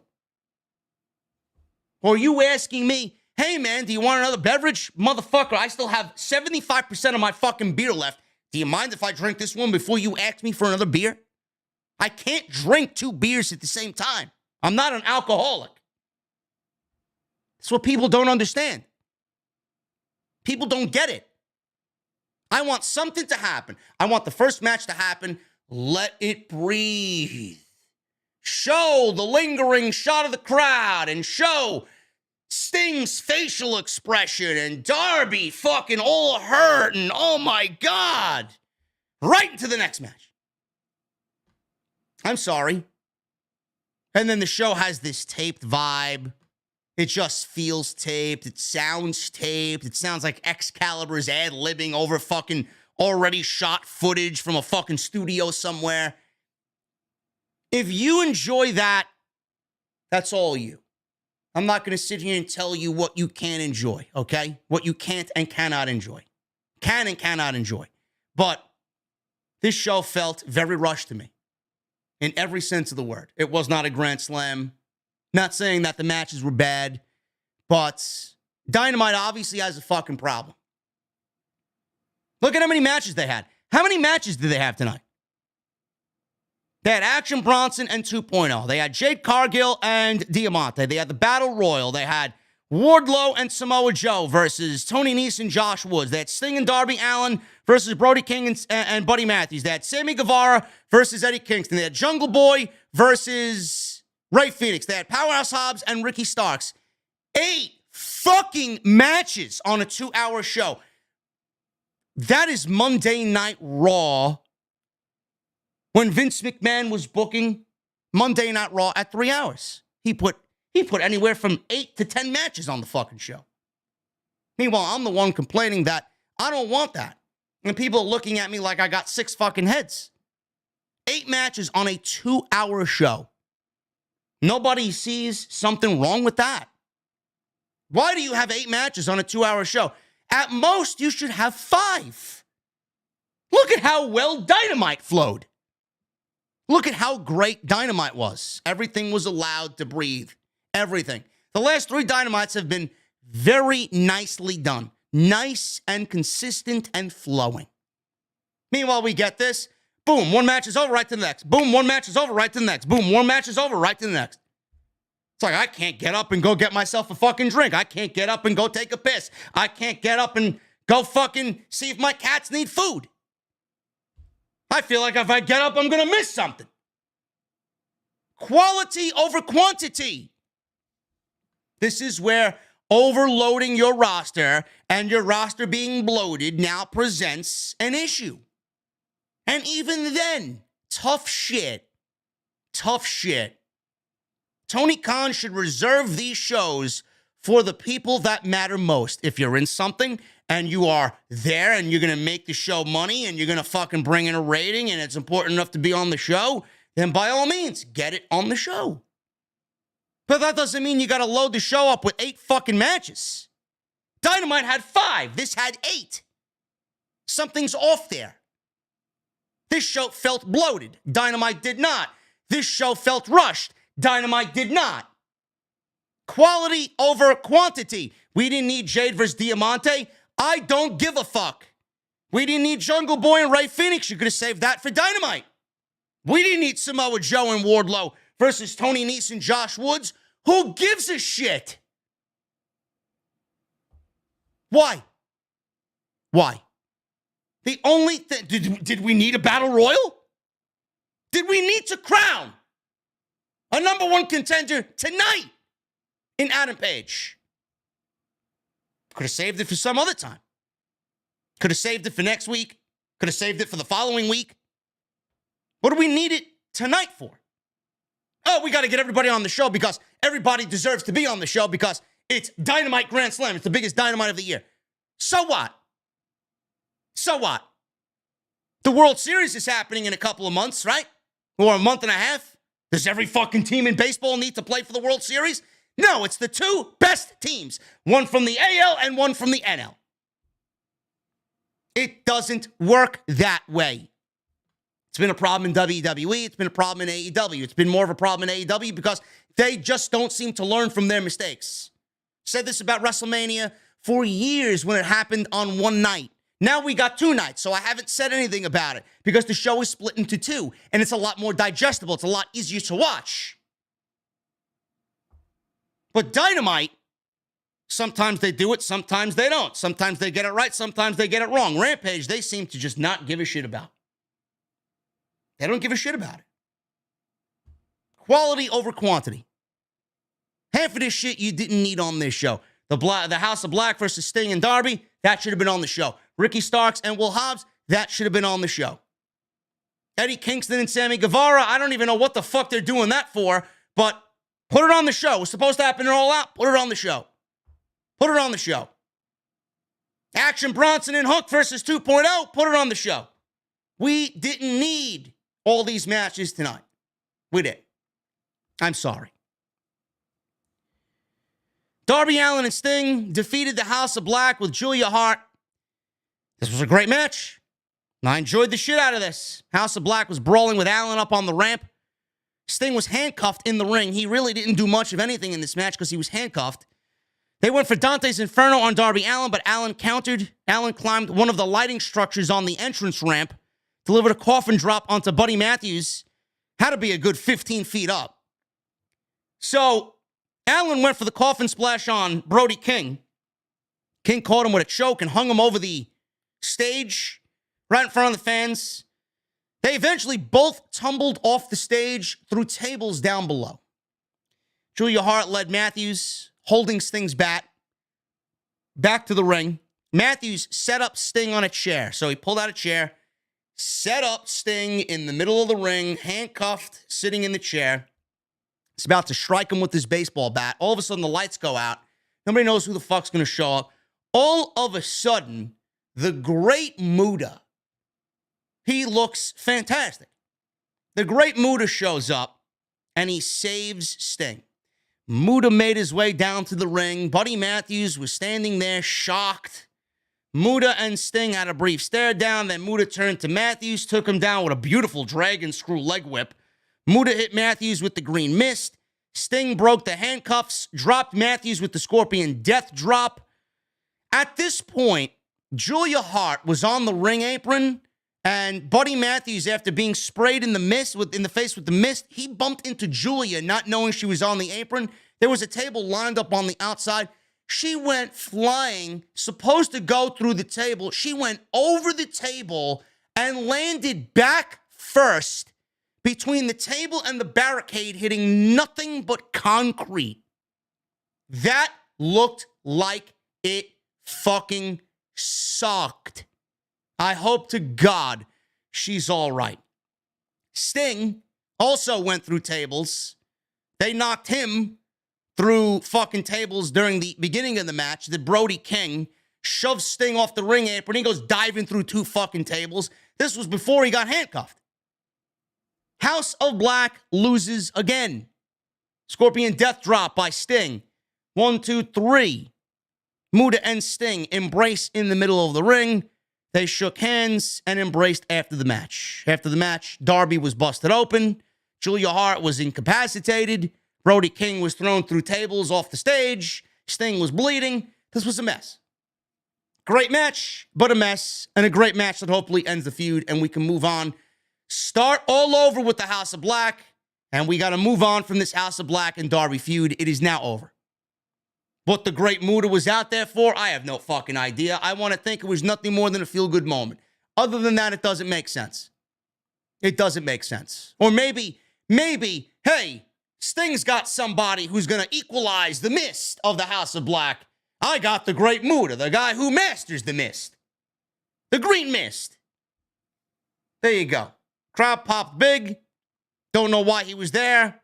Just a feel-good moment. No more, no less. Hook and Action Bronson defeated Angelo Parker and Matt Menard. Of course they did.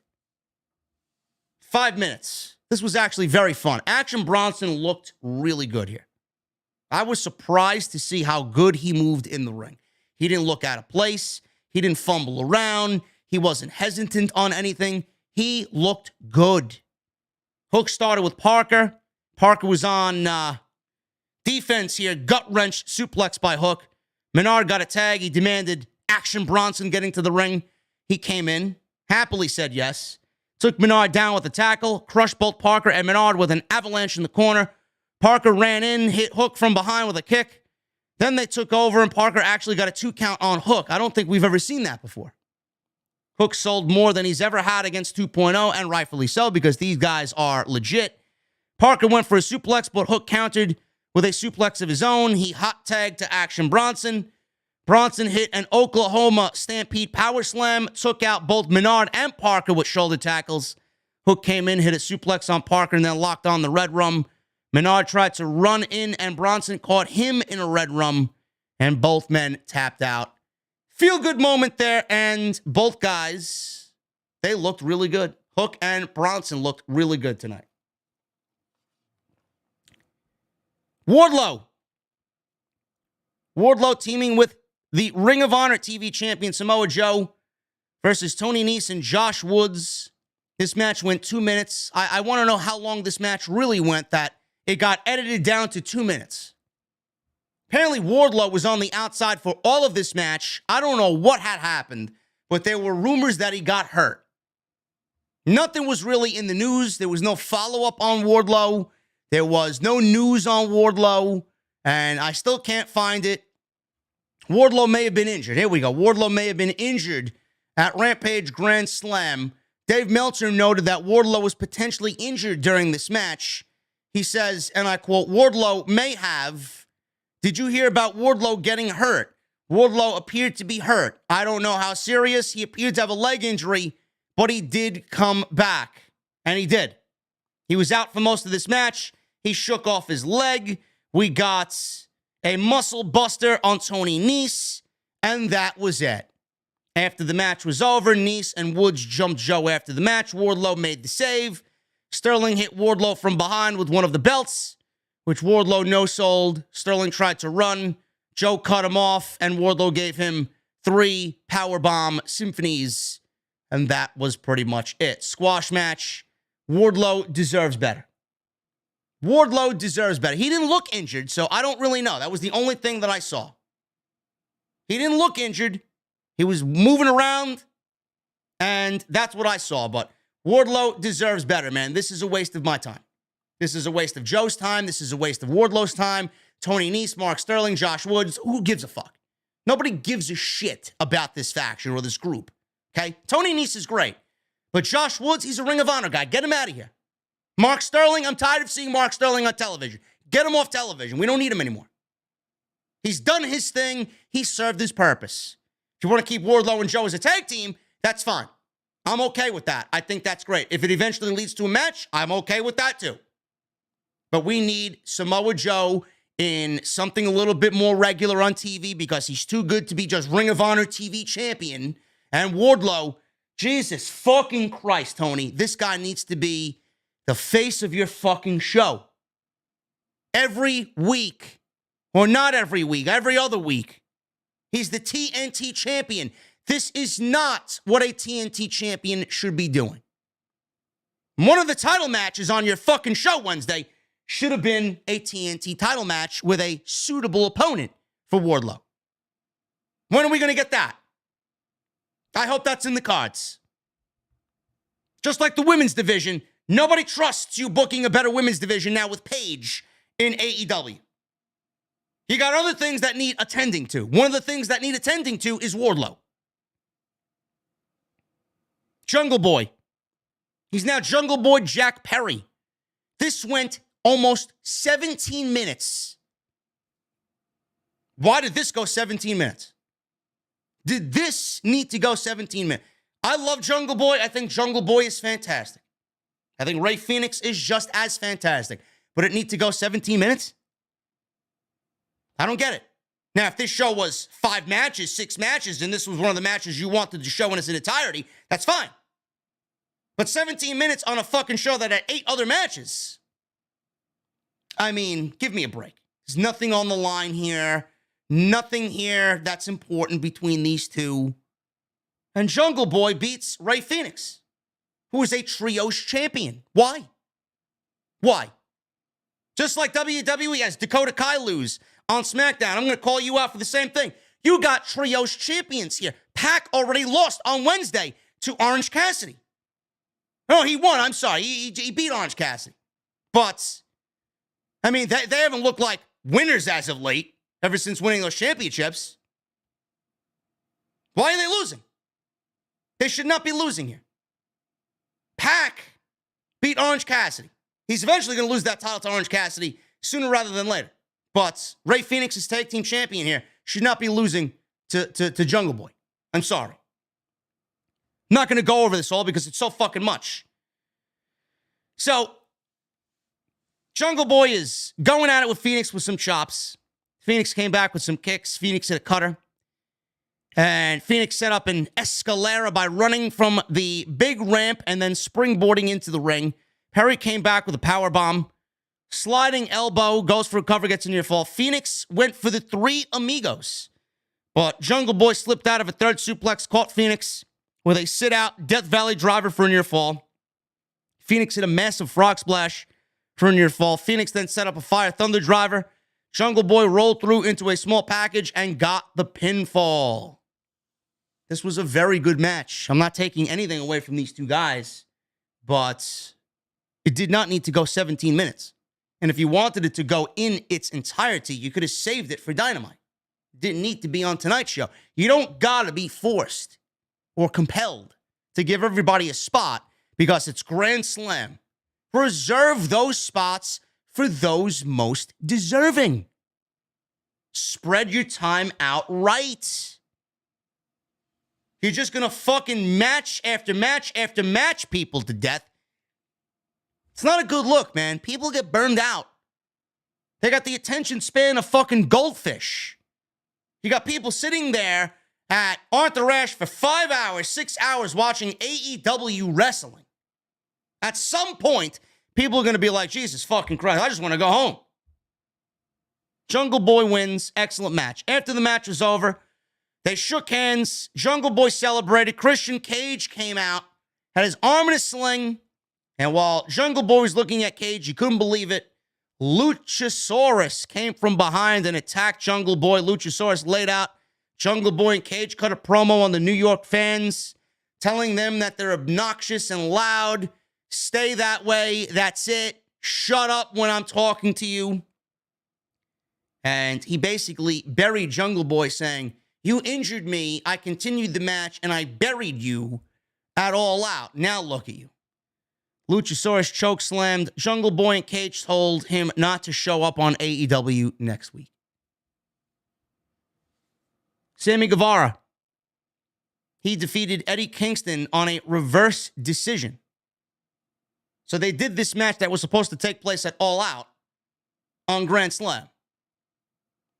I mean, I think I lost interest when both guys were getting into backstage arguments and one was getting suspended. I mean, the time away didn't really do this feud or this match any favors. So Guevara won on a reverse because Eddie Kingston, he caught Guevara doing a double jump cutter, that signature double jump cutter that he does. He caught him, delivered a back suplex on Guevara. Guevara hit a super kick, but Kingston came back with a half and half suplex. He then hit not one, not two, but 3 spinning back fists. Then he locked on the stretch plum for a submission on Guevara, but he refused to let go of the hold. Jerry Lynn came out, bell rings, ding, ding, ding, ding, ding. He wins the match. Jerry Lynn comes out. He tries to reason with Eddie Kingston. He wouldn't listen. Security and referees came down to try and break the hold. Eddie Kingston lets go of the hold. Referee has enough of this shit, so he reverses the decision, and he gives the match to Sammy Guevara. Eddie Kingston gets pissed. He beats up all the security. He beats up all the referees. He leaves Jerry Lynn just standing there, and that is it. Tony Schiavone on commentary said Paul Turner, the referee of this match, he informed that the referees need to tighten up on the officiating in AEW. This is what Tony Khan supposedly said Tony Schiavone, or told Tony Schiavone to say on commentary. Yeah, Tony Khan says the officiating, and Paul Turner, senior official, needs to tighten up officiating. There's other things in this company that need tightening up. Referees are just one of those things. Eddie Kingston loses via a reverse decision. Jade Cargill defeated Diamante. Waste of my time. Diamante, how did she get the title match? Oh, well, JD, she won it on Dark. She won matches on Dark. Fuck AEW Dark. I don't want nothing to do with Dark on my fucking television show on Wednesday night.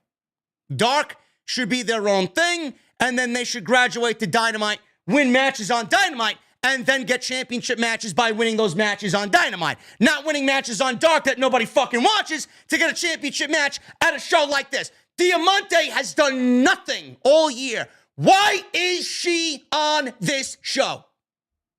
Why? She is not deserving. This is Tony Khan pretty much saying, oh, well, I need Jade on this show like everybody else. Who do we have? We have nobody. Let's put Diamante in there because. And then they bring out Trina, whoever the fuck that is. I don't give a shit. Nobody seemed to fucking care in New York City anyway. I don't give a shit. They didn't give a shit. She's in the match. She's apparently the baddest bitch. She turned on Diamante after the match, and she raised Jade Cargill's hand after the match after she delivered Jaded to Diamante. Match of the year contender right there, folks. Guarantee you don't go and watch it ever again. Waste of my time. Unbelievable. Adam Page won a battle royal. Golden ticket battle royal. He was the first man to enter, but he was jumped by the Butcher, the Blade, and Roosh on the way to the ring. Everybody entered the ring when we came back from commercial break.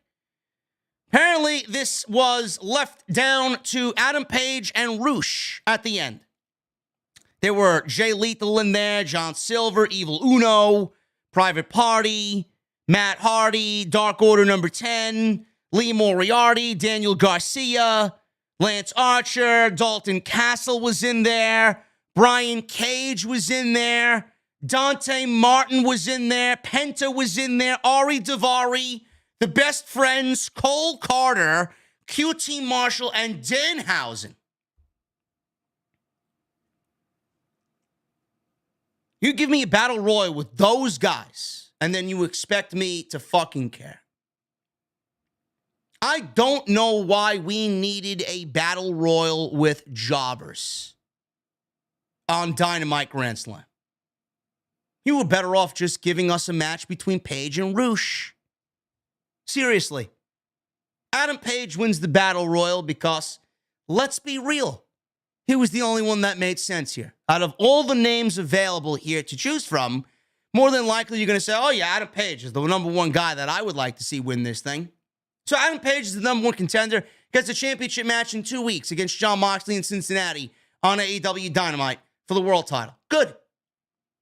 Now, I don't know what you think of this, but you could look at it one way, or you could look at it another. You could look at it being, oh my God, man, if you're a CM Punk fan, you could be fucking pissed at this decision. This is the same guy that CM Punk called a fucking dumb fuck at the pro show scrum at All Out 2.5 weeks ago. And he's getting a championship match.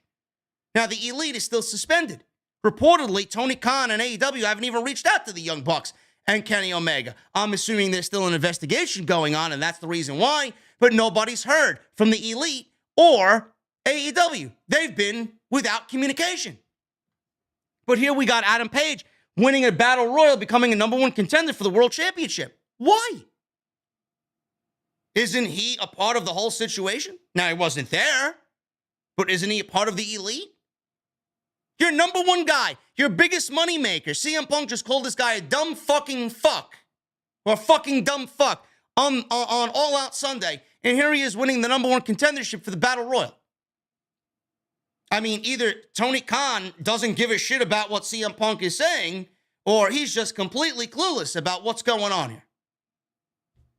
Now, the way I look at it, maybe I'm right here, I don't know. I mean, it looks like a hot button topic. I mean, it looks like a controversial decision here. Maybe Tony Khan is putting his foot down, and he's so fucking pissed at CM Punk for the embarrassing act he pulled it all out. And this was a statement by Tony Khan. I'm the fucking boss. I'm going to show you. We like Paige here. Paige fucked up. I don't know what. Paige is to blame for going off script. Paige went into business for himself. He should not have done that. I don't know if he was reprimanded or not. We will never know.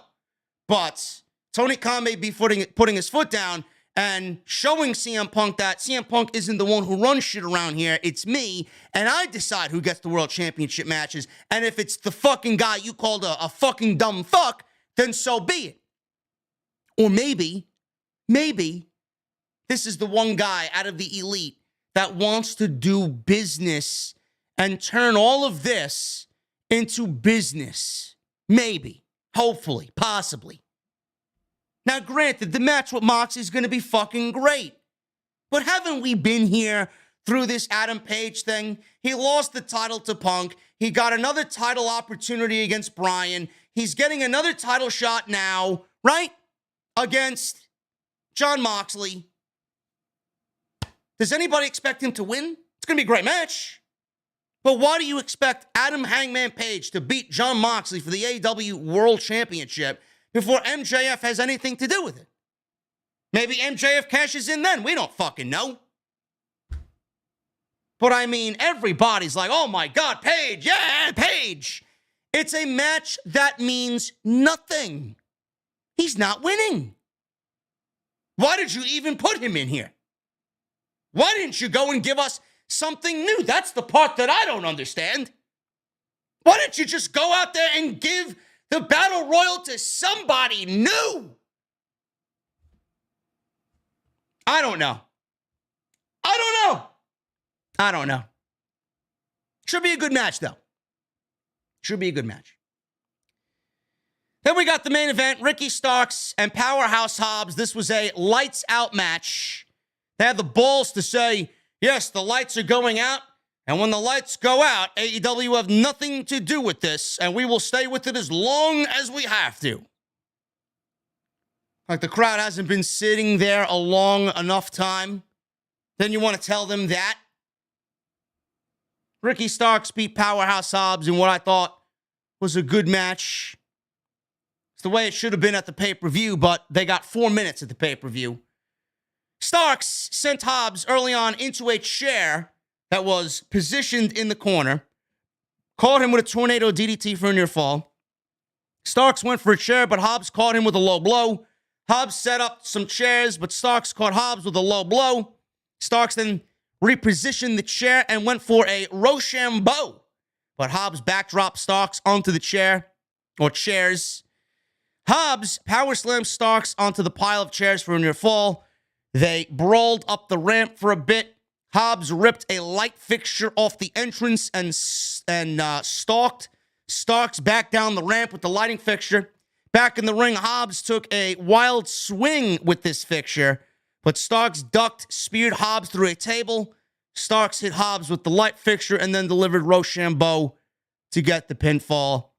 This has to be the beginning of a big push for Ricky Starks. If not, I don't know what the fuck we are doing. Time to create another new star in Ricky Starks. So we got Jon Moxley and Adam Page in this championship eliminator match. or championship match rather. Apparently Jon Moxley is wrestling Juice Robinson on Dynamite. I don't know why we're getting Juice Robinson on Dynamite against Jon Moxley. We got Paige on Dynamite. Saraya is going to be there. This show was, it just felt dragging at times. It felt rushed. Nothing really stood out to me as like, oh my God, I can't wait to watch Rampage. Nothing felt like, must see to me. Boom, boom, boom, boom, boom. Everything is fucking rushed. I don't get it. I don't like my pro wrestling like that. Neither should you. Let's get into the super chats, guys. Thank you so very much for hanging out with me on your early Saturday morning. We still got 2,200 people at 2 o'clock in the morning. Unbelievable.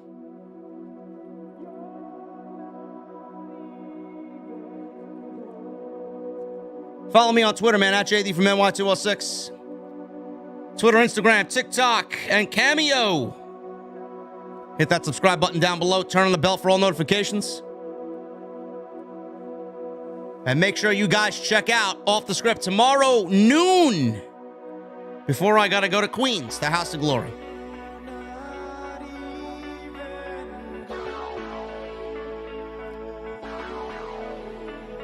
Super chats are open, man. Get them on in. We are going to start at the top, and I guarantee it's Joseph Taylor. Guarantee it. I guarantee it. It's Joseph Taylor, man, at the top. Let's see.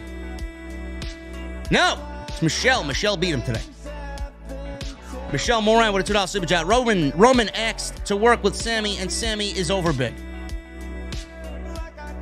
Well, whatever the case may be, man, I'm loving it. I think it's great. Joseph Taylor with a $2 super chat. Rey Fenix, Jungle Boy, match of the night. For Dynamite or for Rampage, yes. For the overall night, no.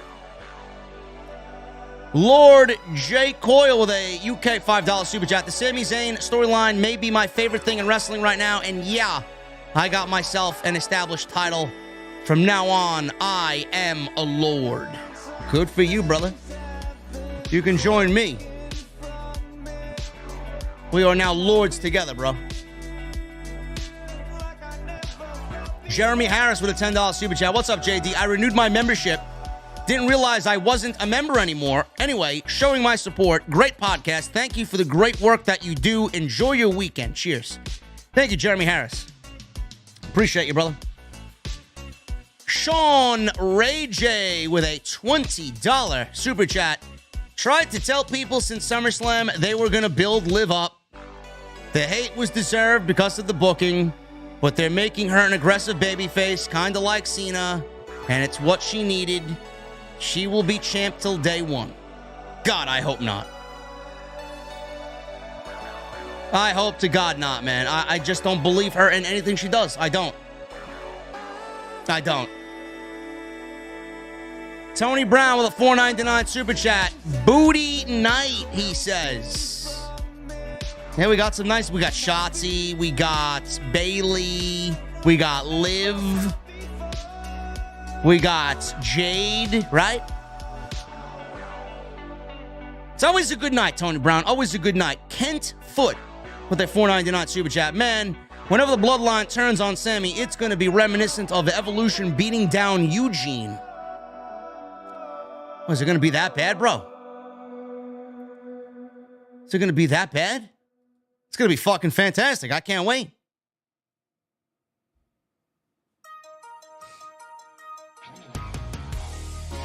My boy Bastardo with a $5 super chat. Red's Beer Garden, nice big place, 2 blocks from Prudential Center. Maybe your nice friendly agent can look into it. Good times, brother. You guys are chill. That may be the spot, bro. That may be the spot. I don't know. I'll let you guys know. Joseph Taylor with a $3 super chat. Thank God we did not see Goldberg. Fuck Bill Goldberg. Yeah, I'm going to have to ask you guys to stop mentioning Bill Goldberg. The more we mention Bill Goldberg, the more his name is out there in the universe, and the more he will be showing up on my TV, and that's not what we want. Michael Crowley with a $10 super chat. After WrestleMania and NXT Europe, where would you say NXT may expand to next eventually? Also, I enjoyed a Fat Bear Stout. Tastes like a cross between Guinness and peanut butter stout. I think you will like it, buddy. Sounds good, bro.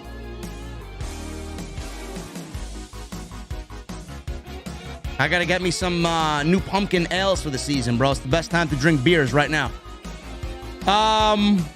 NXT Europe, I could see Japan and Mexico being 2 spots for sure. Kenny Omega's leg with a $5 super chat. The White Rabbit and the Fiend have the same drum beat in the background. Thank you, Kenny Omega's leg, man. I didn't know you were a sleuth in your off time.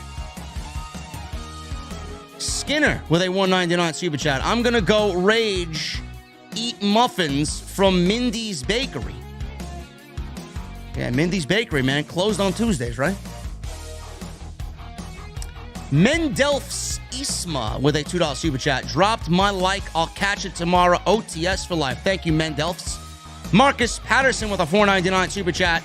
To fix world title dilemma for WrestleMania, just have WWE title slowly absorb Universal title, then Triple H brings back Big Gold for Raw, Cody versus Seth. No. Cody needs to win the WWE Championship. How many times do I have to tell this to you people? It's gotta be the WWE title. Cody should not have anything to do with Big Gold. And Big Gold should not be coming back to television. Mr. Premium 2002. Thank you, brother. $19.99 super chat. JD, I was in the second row of the SmackDown taping tonight wearing a white Utah pullover. I don't know if you saw me flashing the off-the-script logo on my phone at all during the Dakota versus Raquel match in particular. No, I didn't see it, brother. I did not see it, but I appreciate the effort, man, as always. Gotta represent everywhere you go, man. That's everybody. Gotta represent. KJ with the $2 super chat. I'll catch the stream tomorrow. Take care, OTS fam. Thank you, KJ. Cozy Cleveland. $4.99 super chat. If Bayley wins the title of Extreme Rules, do you think we get Bayley versus Banks at WrestleMania? Thought about this at work. Fan since 2014. Great show. It's a possibility, man. And knowing Triple H, I know he'll want to do it. It's never happened at WrestleMania, and it should. Mr. Premium with another $4.99. The name Paul Heyman had for us from Utah makes this hometown guy proud. The YouTube system won't let me type it out, but you get the idea. Paul Heyman is a fucking genius, man. He is so good. Phil with a $19.99 super chat. Like you, I didn't know where this Sami bloodline story was going, but that being said, Sami Zayn is a gem, and we don't deserve how great he is. If Sami and KO win the tag team titles at Mania, that would be a great moment for both. Absolutely. We may have to wait for it, man. I'm in no rush. I'm in no rush at all. My boy Jacob Donnelly. Good to see you, Jacob. Don't think it's much of a hot take, but I think I like both nights of Grand Slam more than All Out. I could see that, bro. I could see that. They need to cut down on the fluff, though, man. They need to stop overloading these shows. 15 matches on pay-per-view. Fucking 13 matches for Grand Slam. I mean, give me a fucking break, man. Side Wrestle with a $1.99 super chat. Bobby Fish talked a lot of shit, only to end up on Impact. And you know what? Bobby Fish is going to be watched by nobody. And now he's wrestling in front of 8 fans on a weekly basis. Good for Bobby Fish. Sean Ray J with a $10 super chat. Anyone saying the division is better with Ronda as champ is full of it. I'm sorry. Love you, JD, but we have to agree to disagree. I never said the division was better with Ronda. Stop putting words in my mouth, man. I never said the division was better with Ronda. Ever. I never even insinuated that. Ronda as champ will not make anything better. I agree. Now, Liv ain't going to make anything better either. It needs to be on somebody that's worth our time. Bayley, Sasha, not Charlotte. Somebody new. Mr. Premium with a $4.99 super chat. There were White Rabbit coordinate papers on everybody's cars after the show. Boy, they're really going all out, huh? Grimsley with a $12 super chat. Enjoyed the COD stream earlier. I deleted it. Fuck it. I hate it. I'm not even buying it. Not even playing it. Even though you were getting jump shot like crazy, you're a great person, JD. Always the highlight of my day. Thank you, brother. Loomis is acting like a buzzard. Mercy the buzzard, to be exact. Loomis may be stalking a dying career in Miz. I don't know. This is all fun, though. Someone in the chat said, review Impact.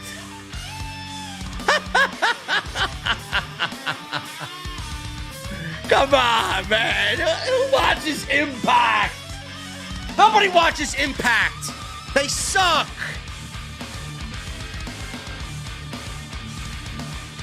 Give me a fucking break, man. If I want to go watch wrestling in front of 6 fucking people, I'd never want to watch fucking wrestling in front of 6 fucking people in the crowd. Give me a break. It's like me fucking wrestling in front of my goddamn cats. Freebird. $4.99 super chat. JD, what if Wyatt is relating this character to The Fiend? Kross as the Rabbit, Scarlet as Abby the Witch, Pig is Strowman, and Buzzard is Dexter Lumis. I could see it, bro. I could honestly see it. I mean, people may be going out there with these theories, but it's a possibility, man. It really is a possibility. Grimsley, $2 super chat. I miss Shiro. They haven't given me any reason to say that, so we'll just keep it as it is. Mantra Rather with $5 super chat. Randy Orton versus Karrion Kross, a potential 5-star match. Would you agree? No. And Triple H lifted the third-party ban for all WWE superstars. What are your thoughts? Good? Go and play your video games and make money. Twitch is taking money from content creators anyway, so it doesn't make a fucking difference. Jerry Ramey with a $20 super chat. JD, you and I both want Cody to beat Roman. The emotion of Cody doing it for his father, plus it's one of Cody's first world titles. But what about Gunther winning his belt from Rome? Bro, I could see Gunther being a challenge to Cody. A foreign heel versus the American Nightmare. Jaxo with a $30 super chat. Thank you, Jaxo. I love that opening segment of SmackDown since it will make even more of an impact when Sami Zayn is kicked out. Also, Hobbs versus Starks was great. Yes, it was. I thought it was fantastic. Rushed, but good. Also, where the hell did you go? Yes. Still no Charlotte. What are they doing with AEW's women's division? Also, who is going to dethrone Jade Cargill? Because with the way TK is booking this TBS title, women's division is awful.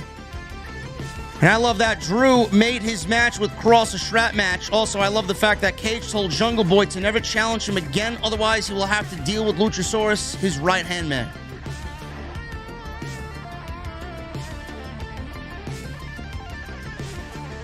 Yeah, I don't know what's going on with Paige. And the division with her being back now. I don't even know if she's cleared to wrestle. She said, don't believe the dirt sheets. We'll hear from her on Wednesday.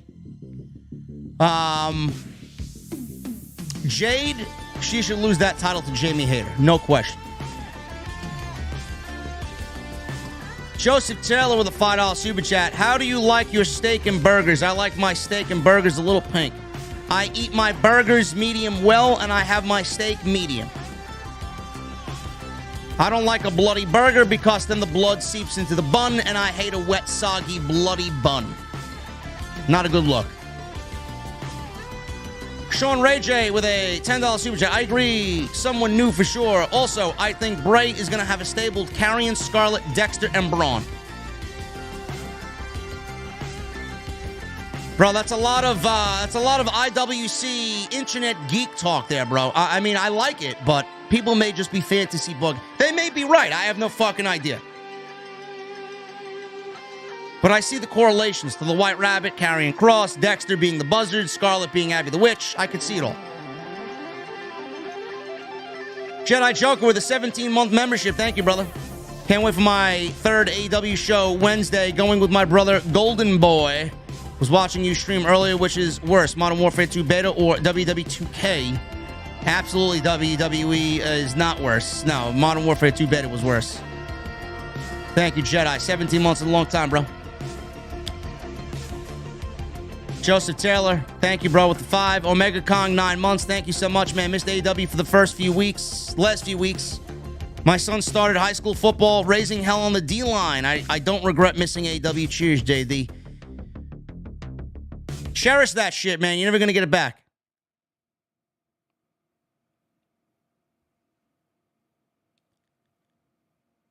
SM in the chat. JD, stuff you. Impact is actually entertaining with good storylines. SM, Impact sucks. And watch your fucking mouth here, bro, before I get rid of you and get the fuck out. Get you the fuck out. Nobody watches Impact here, man. We got better things to do. You want to go watch Impact reviews? Go watch Fightful when they stream in front of 65 fucking people. Impact has just as many people live in attendance as Fightful has on their live streams Thursday night. Not a good look, bro. Not a good look. Kenny Omega's leg with a $5 super chat. I'm going to hunt down and destroy Ryan Satin for my tribal chief. OTS for life. We the ones. Bro, Ryan Satin is a complete dickwad cocksucker. He's got the most punchable face in all of humanity. And Jimmy Belenko with an Australia mate. $10 super chat. I'm seeing fucking different numbers right now. I'm so fucking tired. $10 super chat. Sorry if you've already said this earlier in the stream. I have the flu, so I've been drifting in and out of the stream. Any truth to the rumor that Saraya is not cleared to wrestle? Why hire her then? I don't know. She said, don't believe the dirt sheets. So we're not going to believe the dirt sheets.